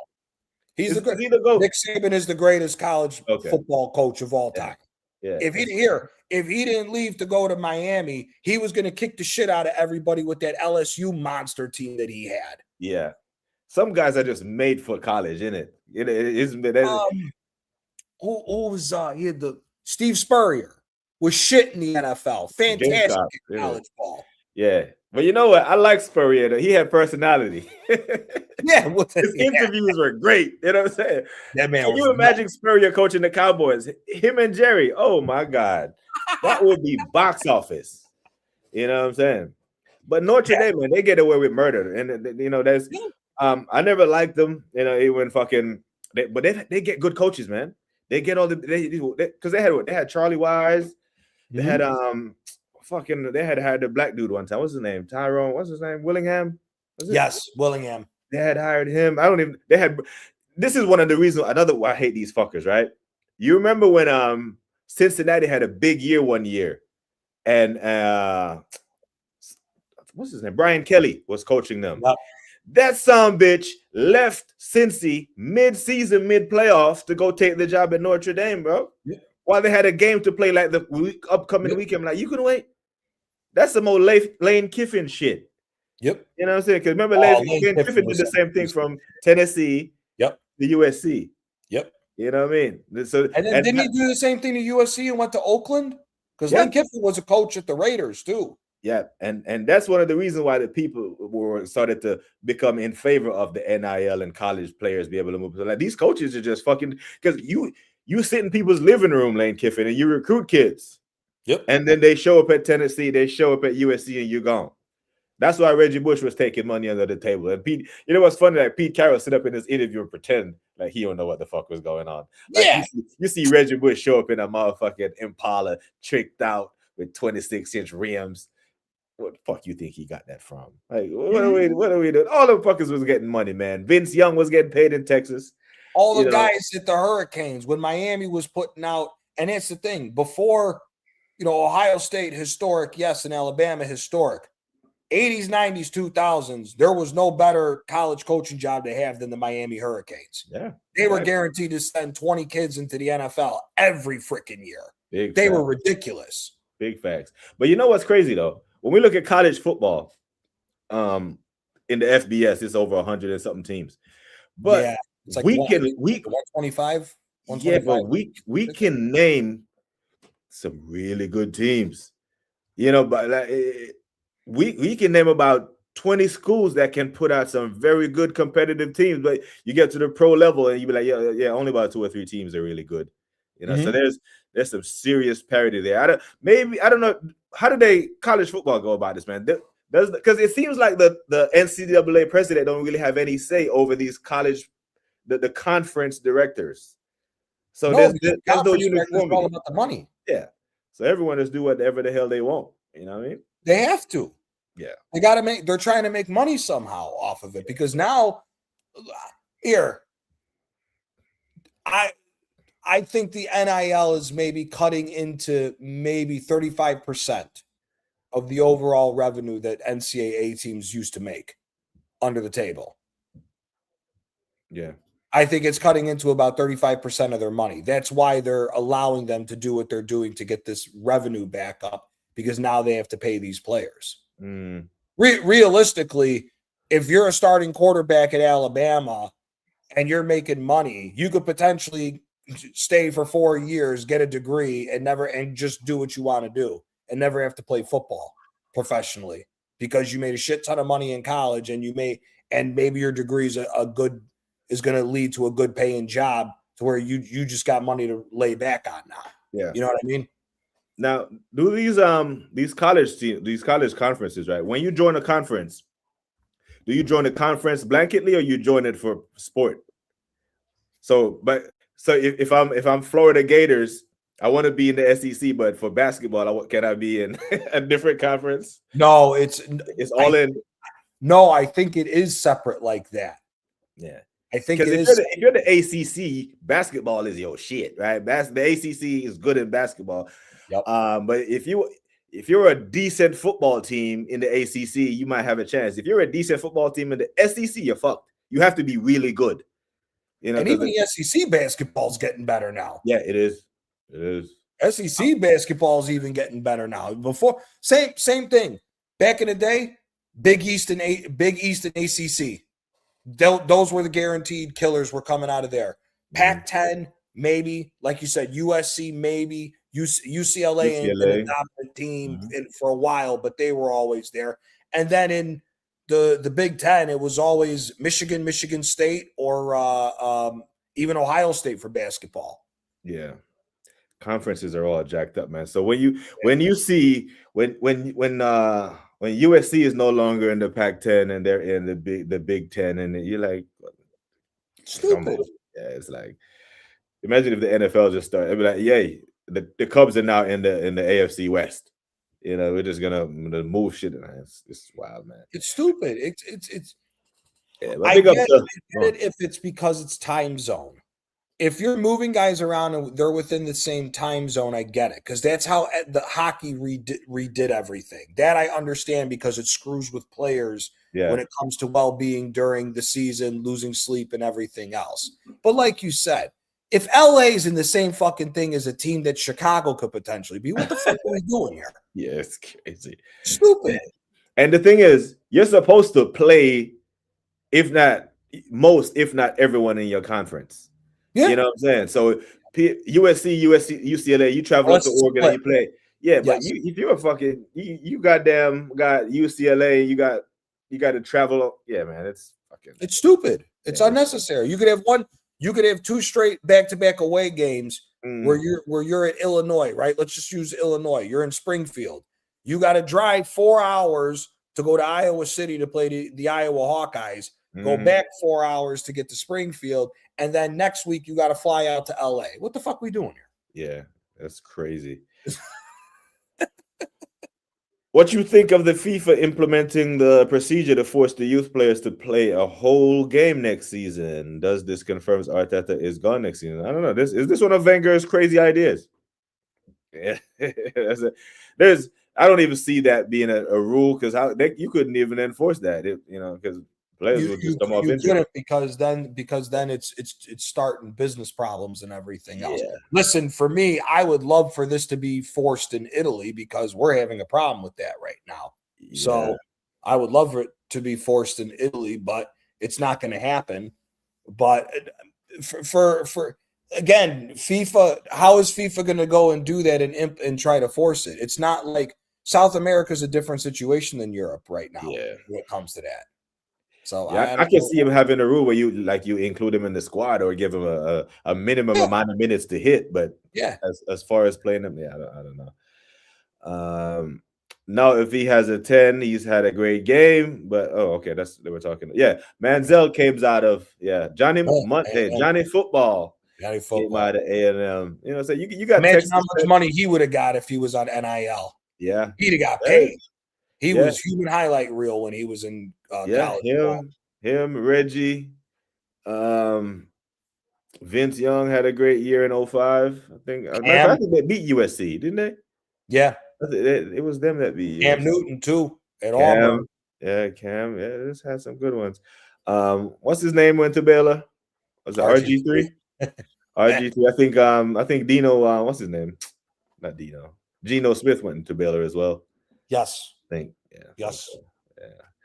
Yeah, Florida Gators, they won so in '06 they had a very good football team and a basketball team, because I think they won it that year with Al Horford and Noah Yep, and they beat Odin. yeah. Greg Oden was on Right. Ohio State. Yeah. And the football team had Tebow and Percy Harvin and Hernandez. yeah, that guy. The killer. The killer. Straight killer. Yeah. Hey, who's a better 3-point shooter, Ray Allen or Manu? I think Ray. I think Ray. Manu was the better player. Manu used to do the Euro step before it had a name. Well, maybe not the better player, but I think Manu had more to his game. Ray Allen was a pure catch and shoot, but he could dribble, he could do all this. But Manu could run a point. I don't think Ray could run point. No, but Ray, see, there's two different sides of Ray Allen's game. Ray Allen became 3-and-D and learned to be third fiddle behind KG and Paul Pierce when he needed to win a ring. Go back and watch Ray Allen when he was with Milwaukee and Seattle. He would still dunk on your ass if you slept on Ray Allen. He was a killer in Milwaukee. He was a killer. Now, for a good little time, I think like 2000 to 2003 or 4, Milwaukee had Sam Cassell, Ray Allen, Tim Thomas, Darvin Ham, Michael Redd. Who else? Michael Redd. Michael Redd. Yeah, and they had a nice little squad, and I thought they were going to do something, but Big Dog Robinson. Yeah, and they just didn't have enough. But plus Ray Allen is a bitch because he went to Miami as well. And who is the best? Your favorite, most efficient 3-point shooters in NBA history outside of Steph? I love Ray Allen and Reggie. Well, I hated Reggie like a motherfucker as a Knicks fan. As a Bulls fan, I don't like Reggie Miller's ass either. Fuck him. Yeah. 3-point shooter. I'm gonna go. What is it? Most efficient. Three efficient. Oh man, there's been some good ones. Just like pure 3-point shooters. There used to be a guy named Kyle Korver that used to be on. I was just gonna say him. Yeah. He used to just be on teams for one reason and one reason only. 3-and-D on the floor, just catch and shoot. So he was very efficient. Klay Thompson gets a shout. He plays next to Steph, so he Rashard Lewis. Yeah, Rashard Lewis is really good. We said him earlier, Stojakovic. That dude was Stojakovic. I think Allen Houston was good for us. Yeah, was clutch back in the day. Derek Fisher. Stojakovic. What's the term? For those that don't watch basketball, when you shoot a 3-point shot in the corner and it's nothing but net, we say wet. And that was Paige Stojakovic. Oh yeah. Sometimes the ball go through the net so smoothly, you're like, did it go in? Yeah, exactly. You ever seen someone shoot and the net didn't move? Yeah. You're like, what the? But yeah, he was. Allen Houston made some big threes, clutch. I think Derek Fisher has hit some big ones over the years. Yep. I've seen Sean Elliott hit some big ones for San Antonio. Big shot, Rob. Yeah, but you just used to have guys who were specialists, man. But my three would have been I'd go Allen Houston, Kyle Korver, and Klay Thompson to answer the question. Klay Thompson. But yeah, we're missing a bunch. We're missing a whole lot. You know who became an efficient 3-point shooter, but it took away from Danny Green's one too. But you know who else? Vince Carter. Vince Carter stayed in the league about 5 years too long because he became just a consistent 3-point shooter like that. I think the last time I seen him make threes is when is Dallas years. When he was because he was done after Phoenix. 15. Yeah. He was done after Phoenix. Once Phoenix was done, his legs gone. He couldn't dunk like that anymore. He pull out a dunk once a year in 82 games. Yeah. But he was there. Yeah, man. Big you up, man. You got Prom to thank for the membership. Big up to Mel. Hope you're good, Mel. Big you up. Thank you for being here.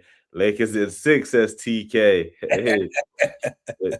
I mean, the league always wants the Lakers because Lakers and Thunder is a better series than Rockets Thunder because Oh yeah. I don't. Lakers is the biggest team in the NBA. Yeah. Even though the Lakers, 3-point shooter on the Bulls team. I can't think of his name. You talking about Steve Kerr? New or old? So Corver was on there for a while. Kirk Henrik used to make some threes for y'all. Ben Steve Gordon. Ben Gordon was a Ben 3-point Gordon shooter. makes some. Yeah, he made some good threes for you. Yeah, definitely. Paxton too. Yeah, Paxton gets the shot. Rashad Lewis gets the shout. Rashard Lewis, yeah. Yeah, man, he gets the shot, man. He is, and you know, like Ken Griffey had a pretty swing. Pretty shot. Rashard Lewis had he had a pretty shot. You saved me from a pause there. I was about to say something else. I was about to say a pretty stroke. I was about to say that boy had a pretty stroke. Pause. But he did his mechanics were great. You know, he had great fundamentals of how he used to catch. Jock funny. No. Sean Marion had that was the ugliest, most unorthodox shot ever. Him has a weird one, and LaMelo Ball has a weird shooting motion as well. Who was the light-skinned cat? He could dunk too. He was on Sacramento and Houston. He was a 20-point a night guy with those teams when they were absolute shit. And then he was he went to OKC afterwards. And he was in Sacramento and Houston? Yeah. Weird shot. Kevin Martin. Yeah, Kevin he was Martin weird shot. He was in Minnesota. Yeah, we got him from Minnesota. Yeah, Minnesota. Okay, Minnesota. Yeah. He was in the Harden trade. He was mixed up. Okay, yeah. No, Kevin Martin. He had a weird shot. He'll dunk on your ass, though, that kid. Yeah. I mean, the guards on the Jordan team was Kerr, BJ Armstrong, Kerr, Paxton. Who else am I missing on that? BJ Armstrong, Paxton, Steve Kerr. That's about it. I don't remember. I don't think of it had to be Kerr if it was a 3-point specialist, because he went to San Antonio just for that, and in '99 they helped him win. So he won 4 titles in a row, with 2 different teams, which is mad. But yeah. Ron Harper. Oh, Ron Harper, hold ass. Harper. Harper. I remember that championship. Joe Buck had to call 3rd and 5 pressure passes picked, and who is it? That big Raji for the touchdown. Yeah, man. I hate Joe Buck. I can't stand Joe Buck. Who's calling on Fox with him? Is it no? Troy Aikman is on CBS, ain't he? Troy Aikman's on CBS. No, isn't Troy Aikman with Joe Buck? I don't know. For football, he's a scumbag. I don't like Joe Buck. I watch NFL commentary on mute. I mean, NFL games on mute, or I'm at a bar. No, Joe Buck, I don't like. Joe Buck's a typical asshole that doesn't like the Midwest. Doesn't always talk about Midwest teams. Don't like them. Yeah, and this is what you were talking about earlier. They get TV rights as a fucking institution. Yeah. They've been making what guys have been making now in college football for 20 years plus. Shane Battier is a good shout. He was a shout. Yeah, some good 3-point shooters, man. Yeah. But yeah, they not Paxton. He was on the first 3P team. Yeah, then it's got to be Harper. Yeah. Gotta be Ron Harper. Yeah. So back then you had to be. There was no all these switches and all these double teams. Back then it was guard your man, bro. Yep. Guard your man. Your man get by you. There was no help. There was rotation, but it wasn't. The rotation was the extra effort by the guy who had to leave the guy they were guarding. This one, the rotation, the help is expected to be there. So guys are just Carmelo was a master of this shit. He just used to move the hell out of the way and expect someone to just rotate over, and then there's someone wide open for a 3. I love Melo, man. That guy, but he would give you 30, but his defensive assignments would cost you 55. So you're wondering, Melo has 50, but we're down 12. You're like, how? Because everyone is just having their way around. Yeah, but you know what ruined you guys in that run was keeping Amari Stoudemire's fat ass contract. Yeah. If you'd have got rid of Amari Stoudemire, because you already had Tyson Chandler at the hole at that time, if you would have gotten like we said his name here, if at that time if you could have got like a Paul Millsap or a Al Jefferson at that time frame, I think you guys would have been fine. to go farther and even contend for a title with that Knicks team, because you would have been more. The problem with the Knicks was if the Knicks aren't on it, you can outscore them if they're off at that period. But if the Knicks were on it, you better have your shooting boots on, because J.R. Smith and Melo were going to go get 50. Oh, okay. Yeah, I think Jagaz was talking about what's his name? Craig Hodges. Oh, I would never put him better than any of those other guards. But he was only there from 91 to 92, though. Yeah, must have been Craig Hodges. Melo, according to that one voter, had a better season that Giannis MVP in 2013. Who won MVP in 2013? LeBron. Was it? Yeah. Derrick Rose in 2011. 2012 was KD. 2012 was KD. LeBron got it back in 2013 when they won against the Spurs the first time. Oh, okay. Yeah. Correct. No, they did not. Okay. What was it? Was it that first year? Because they beat OKC in the 2012 NBA Finals. Yeah. Yeah, no, that was why Durant got because that was when Durant got the MVP, and then the following year LeBron won because that was the year they went against the Spurs and they won. So someone had to axe the grind against LeBron because when was it? 2016. Steph was unanimous. Yeah, Steph won it unanimously in 2016 or 17. One of those years. I can hear that shout. But Melo had a good year though in 2013 because the Knicks were fucking good. That was when the Knicks, I think, were the second seed in 2013. Yeah. Bulls fell off. Yeah, and the problem is we had gave up half our roster to get him. Instead of just waiting the 6 months, we would have got him as a free agent anyway. Yeah. If you guys would have kept the guys that you traded for him, you guys would have won a title. It wouldn't have even mattered if Wooden was the manager. You guys would have won. Because we gave Gallinari. Mm-hmm. Didn't you give up the draft pick that eventually led to Ty Lawson? But we gave up about 3 draft picks. But Gallinari was the one that annoyed me the most because I think he would have been a great complementary piece to the defensive lapses that Melo would have. Plus, Gallinari could hit a big shot, hit a 3 as well. He could score. Yeah. And listen, we gave goddamn Stoudemire so much damn money. That boy used to take champagne baths. That boy used to pour champagne, red wine in tubs and make reels and post them. I'm like, this motherfucker, man. You know, we're 500. We're 22 and 22. And man is out here doing that shit. Like, we need to win something, man. Like, we know we talk about winning breeds winning. We won the NBA Cup. We get to the NBA Finals. This could be a good year for the Knicks. Because once you start winning, man, it's hard to regress. You know, like, you know, all the big time rollers in the chat. You know when you fly first class, it's hard to walk past those seats. Yeah, it is. It's hard, especially on those transatlantic flights where you go on those what's that? The Dreamliner, the 787 or the Max, the 777 Max Boeing or the Airbus A3, whatever the fuck they're on now. It's hard to walk past those seats and go back to 35E, bro. I swear. I'll be like, especially that they turn into these beds now. Yeah, bro. You know the look those people give you when you're walking by there. They'll be like, your broke ass back there. Don't even touch my seat.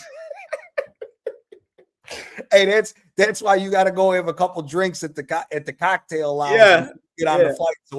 So when the height hits you, the altitude hits you, you're fucking blind. Yeah, man. Yeah, that's why if I'm not on a Delta flight, I do that. If I'm on a Delta flight, I go to the lounge and get twisted. But yeah, if I'm not on a Delta flight, I for sure go to the bar if I'm doing a transatlantic flight. Because you know what I do like. When I was flying out of Germany, right, the transatlantic flight on it was an Airbus A350, right, massive. Holy shit! They are short. They're smart enough. We boarded separate gates, so I mean not separate gates, but it has 2 different entry points. They save you the shame and the embarrassment of walking by. Because they have the first class, then they have the business class, and then they have the sardines where we at in 35. Yeah. And bro, I didn't even know that the first time I went to Korea from here, right? From SeaTac to Incheon, Korea. When I got my ticket, the army is sending me to Korea, and I got my ticket, bro. I didn't even know these seats existed. I looked up that shit said 69F. I was like, God damn. I didn't even know the numbers went I back that didn't know it went that high either. I thought it stopped at 38. 69F. I'm like, God damn, they got me in the kitchen. Like, I'm gonna be serving drinks soon. You know what I'm saying? Right by the toilet, right by the shitter. You know, but those fucking, if you ever flown on Japan Airlines, bro, my God, them fuckers, their hospitality is out of this world. Really? You know what I'm saying? Now, and if you fly first class on that fucker, bro, you can order a tomahawk at 30,000 feet. But matter of fact, you can order it the day before. Like they'll send you, here's our menu list. Here's the wine list for your meal tomorrow. I never knew that. I always liked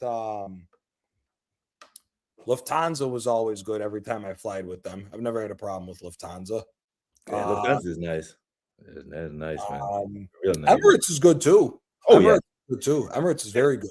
Listen, most of the non-American airlines are nice as fuck. Qantas, yeah, I swear, bro. If you fly Qantas, dog shit. Qantas is good. Japan Airlines is fire, bro. Like, brother, they do extra shit. Even British Airways give you a damn bottle of wine. Yeah, you know what I'm saying. Yeah. Delta don't. You got to pay extra money to get something on fucking Delta or United or American. Delta don't. And the plane's raggedy as shit too, most likely. Delta don't give you a motherfucking thing, man. But I never ordered them a tomahawk steak, bro, at 30,000 feet. You like, you a steak guy? Love steak. Yeah. I'm from Chicago, brother. You know we love steak. Yeah, KLM is good. Yeah, KLM's not bad. Yeah, like Royal KLM. Yeah, I like KLM, man. I like KLM. But those long use your luggage. Oh man, I got some horror stories. Because you know what? Back in the day, that's what we used to joke about. That's what Delta meant, the acronym. It was don't expect luggage to arrive. Mm-hmm. If you fly a Delta, your bag may or may not be there. You know what I'm saying? But it is a level up from Spirit still, because Spirit is like a subway in the sky. Spirit I've never flown Spirit, but so many people can't tell lies, bro. They have to be shit. No, the worst airline I have ever flown in my life was JetBlue out of JFK. That was the worst experience. Hey, you know, JetBlue is just Spirit big cousin. They're related. Yeah. Their other cousin is Southwest. Yeah. Trust me, I know. And that's what I'm saying. Every time I fly unofficial. What's your least favorite airport you on, bro? These men are sending me to Hawaii. They're sending me to Korea on these planning conferences. And if I want a better seat, I have to come out of pocket and upgrade, because they are putting you in 69F, bro. You know, the lowest bidder. And it's bad. But yeah. What's your least favorite airport that you've ever flown out of? Miami International. Fly out of Fort Lauderdale. If you're flying to Florida, fly into FLL. It's about 20 minutes up the road, and it's a hell of a lot less. They don't even speak English in that motherfucker, bro. Nope. No, they don't. You know, my Spanish is decent, and I'm okay. But just flying to Fort Lauderdale, it's international. They have customs and all that, but by far, bro, it's Miami International. Dallas Fort Worth used to be bad. It's gotten better. JFK, they done built a whole new terminal up that bitch. So yeah, I know. JFK and LAX are my two. It's a dead tie. It's a dead heat between those. I'll never fly through JFK again. Yeah, man. But it's either gonna be LaGuardia or Newark. I'm not doing JFK again. Yeah, they must be, bro. Because their customer service is off the chain, bro. I know. I'm sitting here eating a porterhouse, and the motherfucker next to me is eating a goddamn tomahawk. I was like, I could have had a tomahawk. A free, well, not free, but goddamn, you know, a complimentary tomahawk steak, bro, 2 inches thick at 30,000 feet. That's big boy shit. You know what I'm saying? Big boy shit. You might need a glass of the gentleman's jack to go along with that too. Yeah. No, I haven't tried Ryanair, but when I was in Germany, I used to fly a lot. There used to be these other airlines who do the same shit Ryanair does, but they get away with it. The one is called Eurowings. One is called Eurowings, another shit one. Damn, the name is slipping me right. But they fly a lot to like Ibiza, Malta, you know, those short routes. But yeah, it was shit. But I'll bro, tell for you something. $16, you'll get you a flight. But the problem is your overhead space is 32 euro. And yeah, and to board the plane, priority is another fit. So by the time you might as well as bought a goddamn regular ticket on Lufthansa. Yep. Yeah, that's what it is. Yeah, Virgin Atlantic. So, and I've flown with them. They have a partnership with Delta. I never flew these fuckers. Flew Air France when I flew into Paris from Munich airport. That's a great airport, man. That one in Munich. Yeah, it is. Like Munich and yeah. What's the other hub in Germany? Is it Frankfurt? Yeah, Frankfurt. Frankfurt's airport's decent too. FRA. Because when I fly out of Munich airport, bro, if you're going to another EU country, like I leave my house in Grafenwehr. I get on a train, takes me straight to the airport, like right directly underneath it. Get on a plane, go to another country, and the only time I pull out an ID or my passport is when I'm checking in the hotel, bro. They have that facial recognition thing where you just walk through, and if you're wanted, boop, they put the cuffs on you right there. You know what I'm saying? Yeah. Because you know what was when they stopped stamping passports, everyone was thinking like, "Oh, we're free now, motherfucker." Now they just have a different way of tracking you. Yeah, you know what I'm saying, and it got kind of scary still. LAX, I only flew there once. Hate LAX. It sounds like a nightmare. They think they're scammers over there. Best to try to avoid it, Canada at all. They're scammed. I went to me and my buddy scored front row tickets for Jay-Z on the 444 tour. And we went to the show in LAX. Now, for those who don't know, I don't know if I've ever said this before. I went to elementary school and I haven't seen him in a long time, but we were really good friends growing up. Was Vic Mensa. Right. Yeah, we went to the same elementary school. We both played saxophone together in the band class, but we both played soccer as well because Vic's dad's from Ghana. Vic Mensa was the opening act, and I saw him on stage. He ended up shaking my hand. We got to meet Vic, but flying in, I missed the flight coming from the Bay Area because I was on a connection flight, and they got the luggage down there, but I missed the flight switching terminals and everything else. So I get there. The guy's trying to finesse me and say it's going to cost money to get the bag out of the fucking the baggage hold. They were legit trying to do this. I go, dude. I'm not in the fucking mood. They tried pulling some shit, dude. It was a whole situation. I can't stand LAX. Oh, damn, they're trying to finesse you out. That's crazy, you know. Yeah. Oh yeah. If they hear you out from being out of town, depending on where they're at, they'll try it. They'll try it. So this one's called what? Schiphol Airport in Amsterdam. Yeah, I had a smooth experience, and it's busy, man, because it's like I think this outside of Atlanta Airport, Heathrow, this fucker right here might be the busiest airport in the world. Like this shit right here, the Amsterdam one is mad. You think them airports are bad? Try flying to any Nigerian airport. The airport experience, you can call it, will kill you with stress. It's not like another finesse, another finesse session. But man, try to finesse you out of a lot, man. But yeah, I'll fly quite often, man. And once I have a bad experience, I'm like, shit. I don't know if I want to go back to some of these shit places.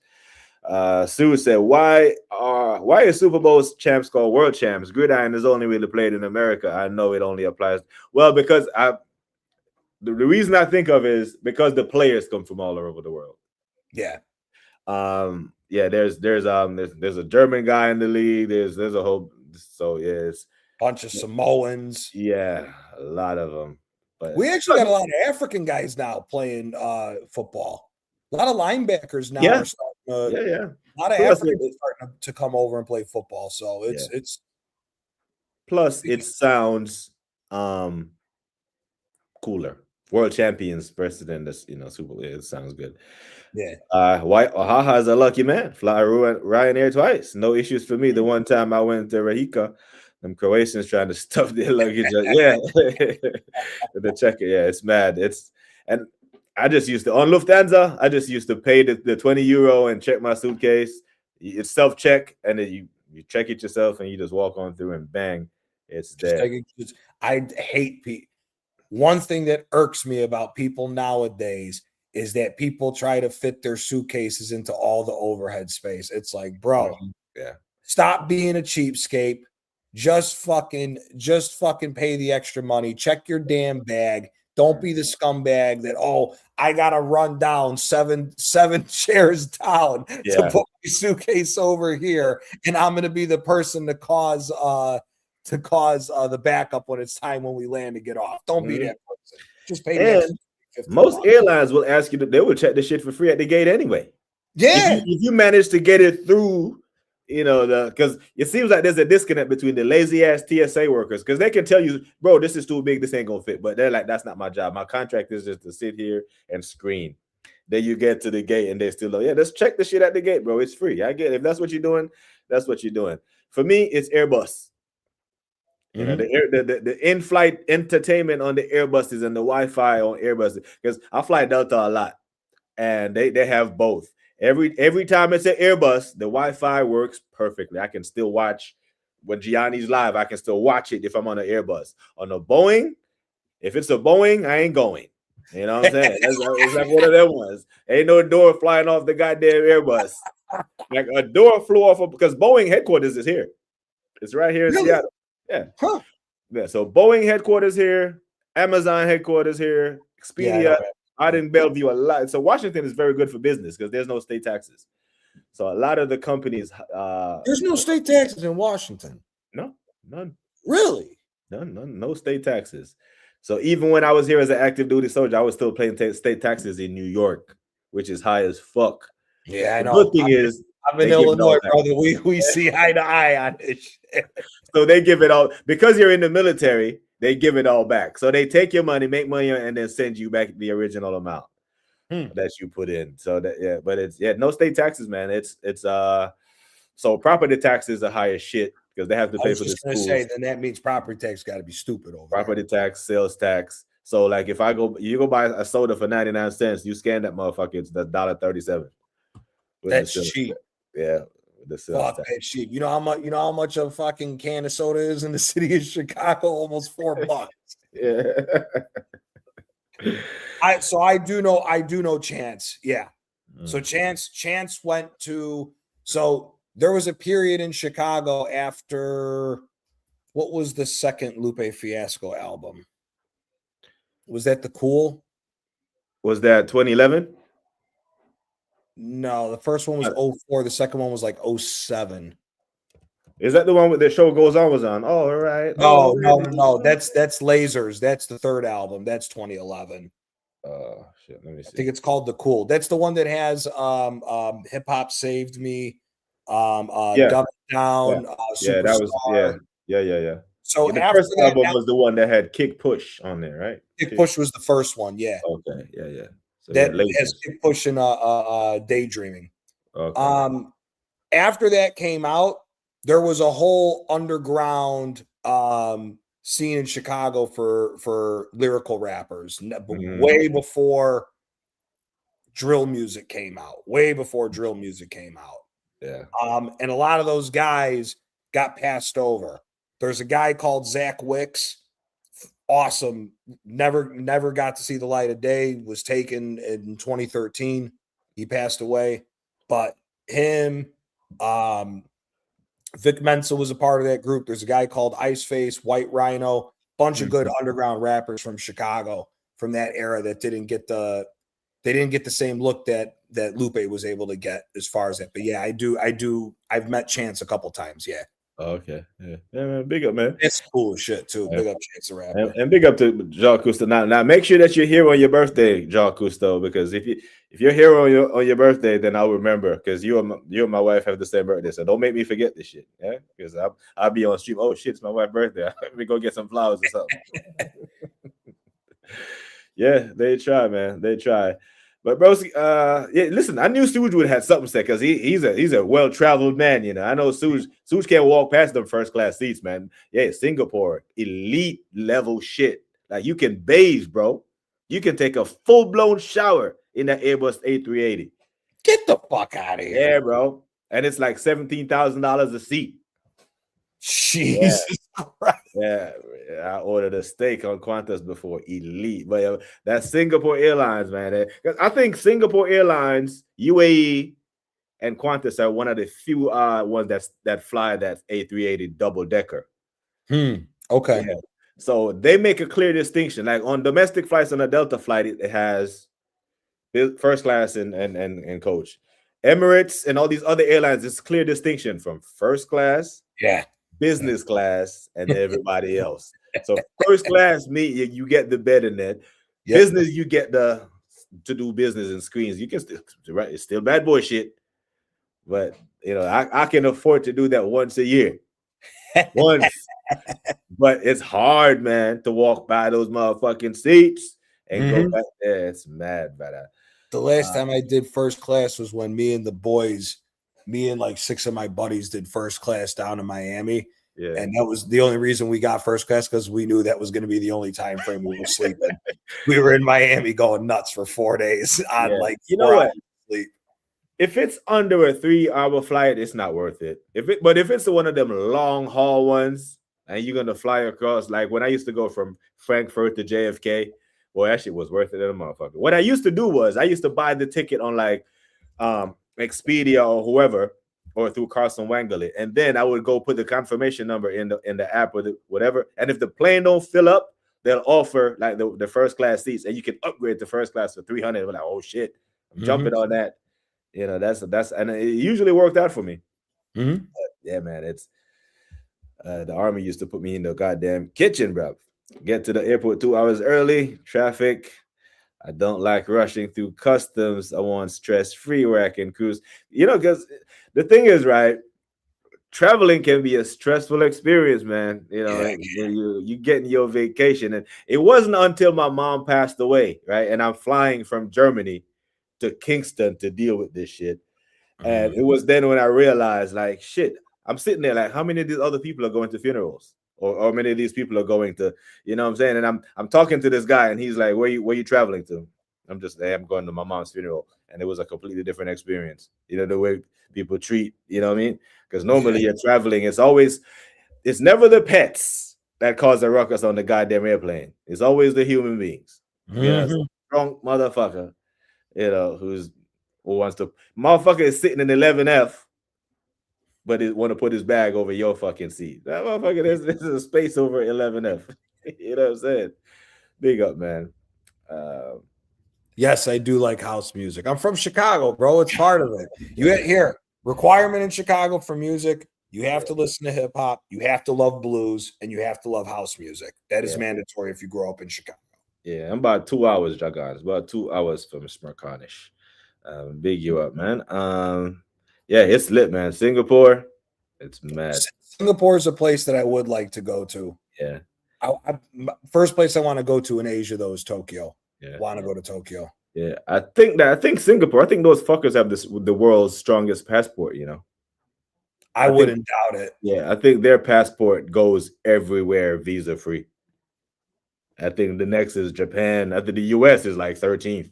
We're not. Yeah, US is like 13th, 14th. Yeah, we're not up there anywhere. Yeah, the double decker, man. When you go on that motherfucker, you look outside, you're like, how does this big shit even get in the air? Never been on one of those. Yeah, it's the double decker. There's very few airlines that use them, and they can only go to certain airports, because only certain airports can deal with accommodating a lot of runway and a lot of cleaning, and it's mad. Double decker. Yeah, that's where those long haul flights, man. It could it could be worth it. Yeah, I just saw that they fucked that lead off. They were up by big, and if they lose this, they're out. And I Did can't. Did they give up that 20-point lead they had? Yeah, they're down by 2 now. Oh my god, fucking down by 2. They're doing the Arsenal. They're putting it in a bottle.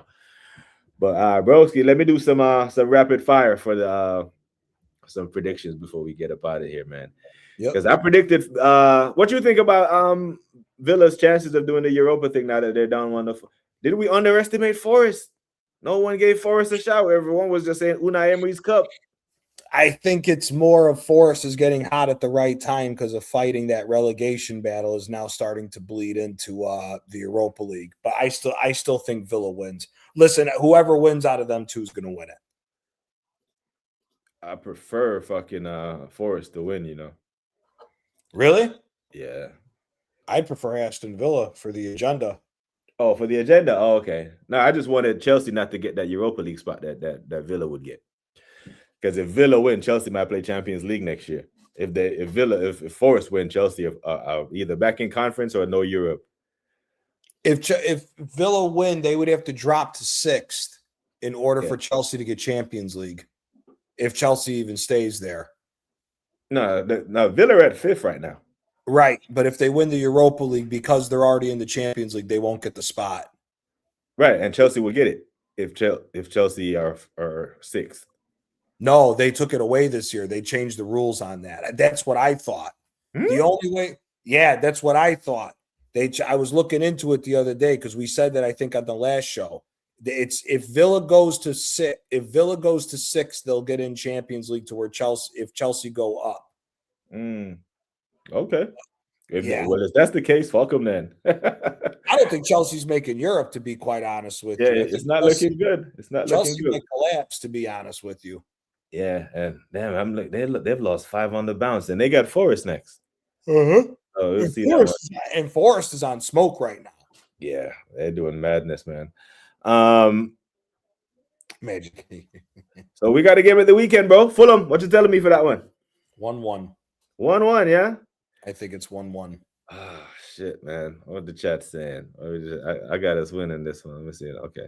Let us know what you think for the weekend. This and West Ham are the two games that worry me domestically. West Ham and this game worry me. I think we win this one. I think West Ham is where we stuck. We'll get. I think that's where we find ourselves in trouble against West Ham because they are fully. Especially if we lose, if we get knocked out of the Champions League, and you got to pick yourselves up to get back into form, and you got to go get ready for a slugfest against West Ham. I don't see us being ready for that. Yeah, I hear it. Napoli Como. 2-1 Como. Really? Yep. Shit, I'm going 2-1 Napoli. United Liverpool, the biggest game in English football. It's at Old Trafford. Liverpool are currently 4th on 58 points. They could go above United on goal difference if they win. United 3-2. I got the exact opposite. Yeah, I think Florian Squirts wakes up. Nah, I just think I don't even know why I went 3-2. I just thought there was going to be goals in there, and I figured Liverpool are the informed team. They won 3 on the bounce, so we'll see. I wouldn't be surprised if Liverpool beat them, but I just think that the way the season's ending, I think United will get the victory over them. Yeah. Well, Ha says 2-1 Fulham. I am Arsenal say 1-1. No, mean 2-2. Either way, we're fucked. Guna SE is going 2-1 Fulham. A dusty 1-0 to the Arsenal. 2-1 to Liverpool, says Mr. Cousteau. 4-2 United. 2-1 Liverpool. Cool. All right. Tottenham Villa. 3-0 Villa. It's 3 clear goals. 3 clear goals. Like Villa, don't listen. Don't fuck this up. Yeah, don't. Please don't fuck this up. Please do not fuck this up. We need something positive here. We need something positive here. Yeah. City Everton. I think that's on Monday or Sunday or Monday. 4-2 City. 4-2 City, yeah. I'm going dopamine. I'm going dopamine. 1-1. Yeah, 1-1. Chelsea Forest on Monday. They get it's not even a Monday night game. It's Monday at like 3 p.m. UK time. It's weird. Really? Oh yeah, it's not a late game. It's Monday, but it's because Forest had to play Europa League. They yeah. This is when all these weird shit's gonna start happening. 2-1 Forest. 2-1 Forest. Yeah. Yeah, I'm going 1-1. 1-1 to that one. Jacques says 2. Yeah, Villa are the is Villa the home side? I think they are home. Yeah, Villa the home side. Which it don't even matter for Tottenham, man. Them man get battered everywhere. Yeah, please don't fuck this up, Villa. You have one assignment. Damn, 4-1 is goal difference blown wide open. Yeah. Unai. Yeah, I saw Unai cussing in the press conference because apparently someone must have kicked the shit out of Ollie Watkins' ankle. I didn't see it. I didn't watch the game. I haven't seen the highlights yet. Yeah, City ain't winning in Moyes' house. Yeah, Moyes can be a tough cookie to crack, isn't it? 2 Spurs, 3-1. 3-1 Forest, 0-0. Oh, it's a bank holiday, yeah? Okay, cool. Big bank holidays. I didn't know banks got holidays. That's what they call it over there. Holidays. Yeah, well, we call them regular holidays. They call them. Yeah, man. British slang can be weird, you know. Like I told you, these man, they buy liters of petrol, then go on the highway and driving miles. You know, they just can't. The queen or the king cannot let go of the imperial thing. They have to keep it on. You know what I mean? Yeah, they do. Emirates has chauffeur service. They'll come pick you up from your hotel, and you don't go through like the regular something. They drive you to the motherfucking plane, right? Straight to it. Really? Yeah, man. If you spend that 17 grand, they damn near wipe your ass for you. 17 grand. I better be getting driven in a Rolls. Yeah, brother. It's there, man. And it's from you walking. It's hot towel. It's they come make the bed for you when it's time for you to sleep. Damn. You know, you tell them what time you want them. You can wake you up. The privacy glass. What time you want to bathe. And this is how I know that the sit down and keep your seatbelts on shit is bullshit. You know why? Because while the plane is taxiing, they walking around up there. They ain't sit down like the rest of us. They're walking around having drinks, bro, while they're taxiing. It's only on takeoff they tell you to go sit your ass down. But listen, it's a different level of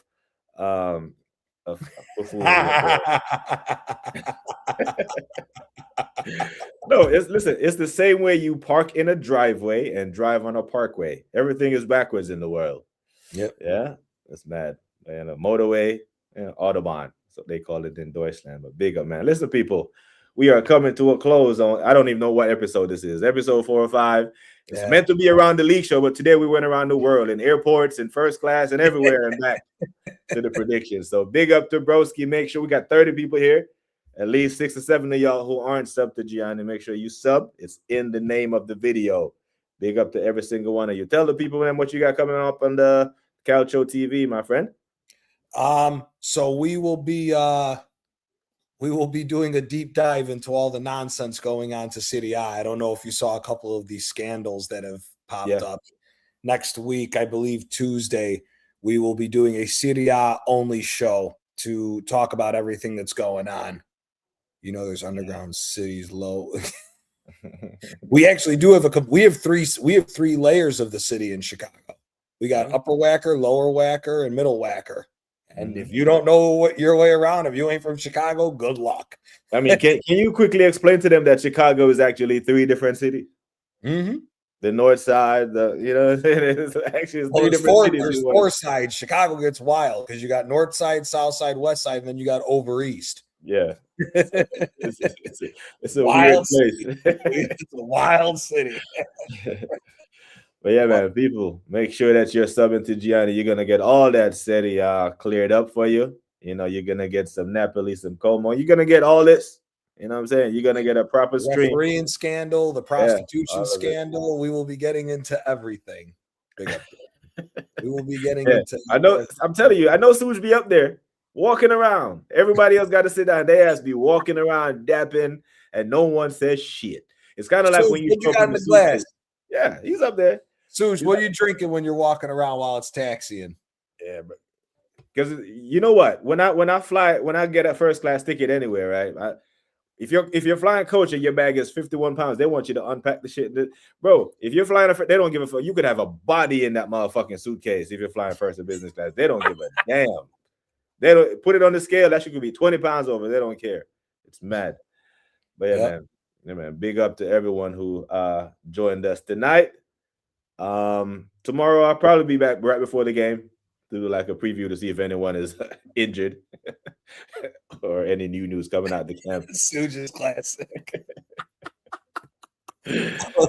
But he'd be up there. Man, oh yeah, Orlando is fucking this up for haha. So you might have to wait for Game 7. Detroit. Yeah, this was their chance. They're making a meal of it. But big up everyone. We're bottling wine tomorrow, so I will not be partaking. I will be trying to watch. I damn near finished a whole bottle of Douce on stream. I got a little bit left.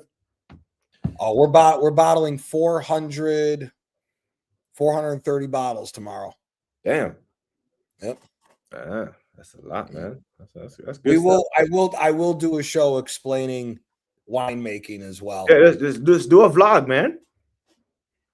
Hey, some people over here don't want to be recorded while we're let them record you. Let them record and then you'll do the edits afterwards. Just let them do it like a never-ending run, and then you can clip up, the bits and pieces. Because there are people in the chat, like most of these men work in IT anyway. Because I asked them before.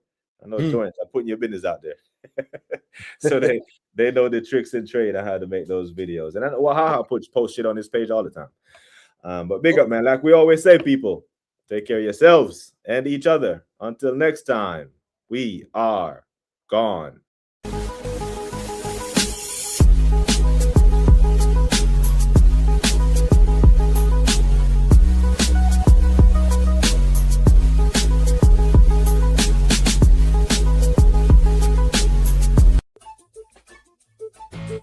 Bonjour, Jerry. This hour your name 11:45. This certain man and the soul gonna hell. I was born to be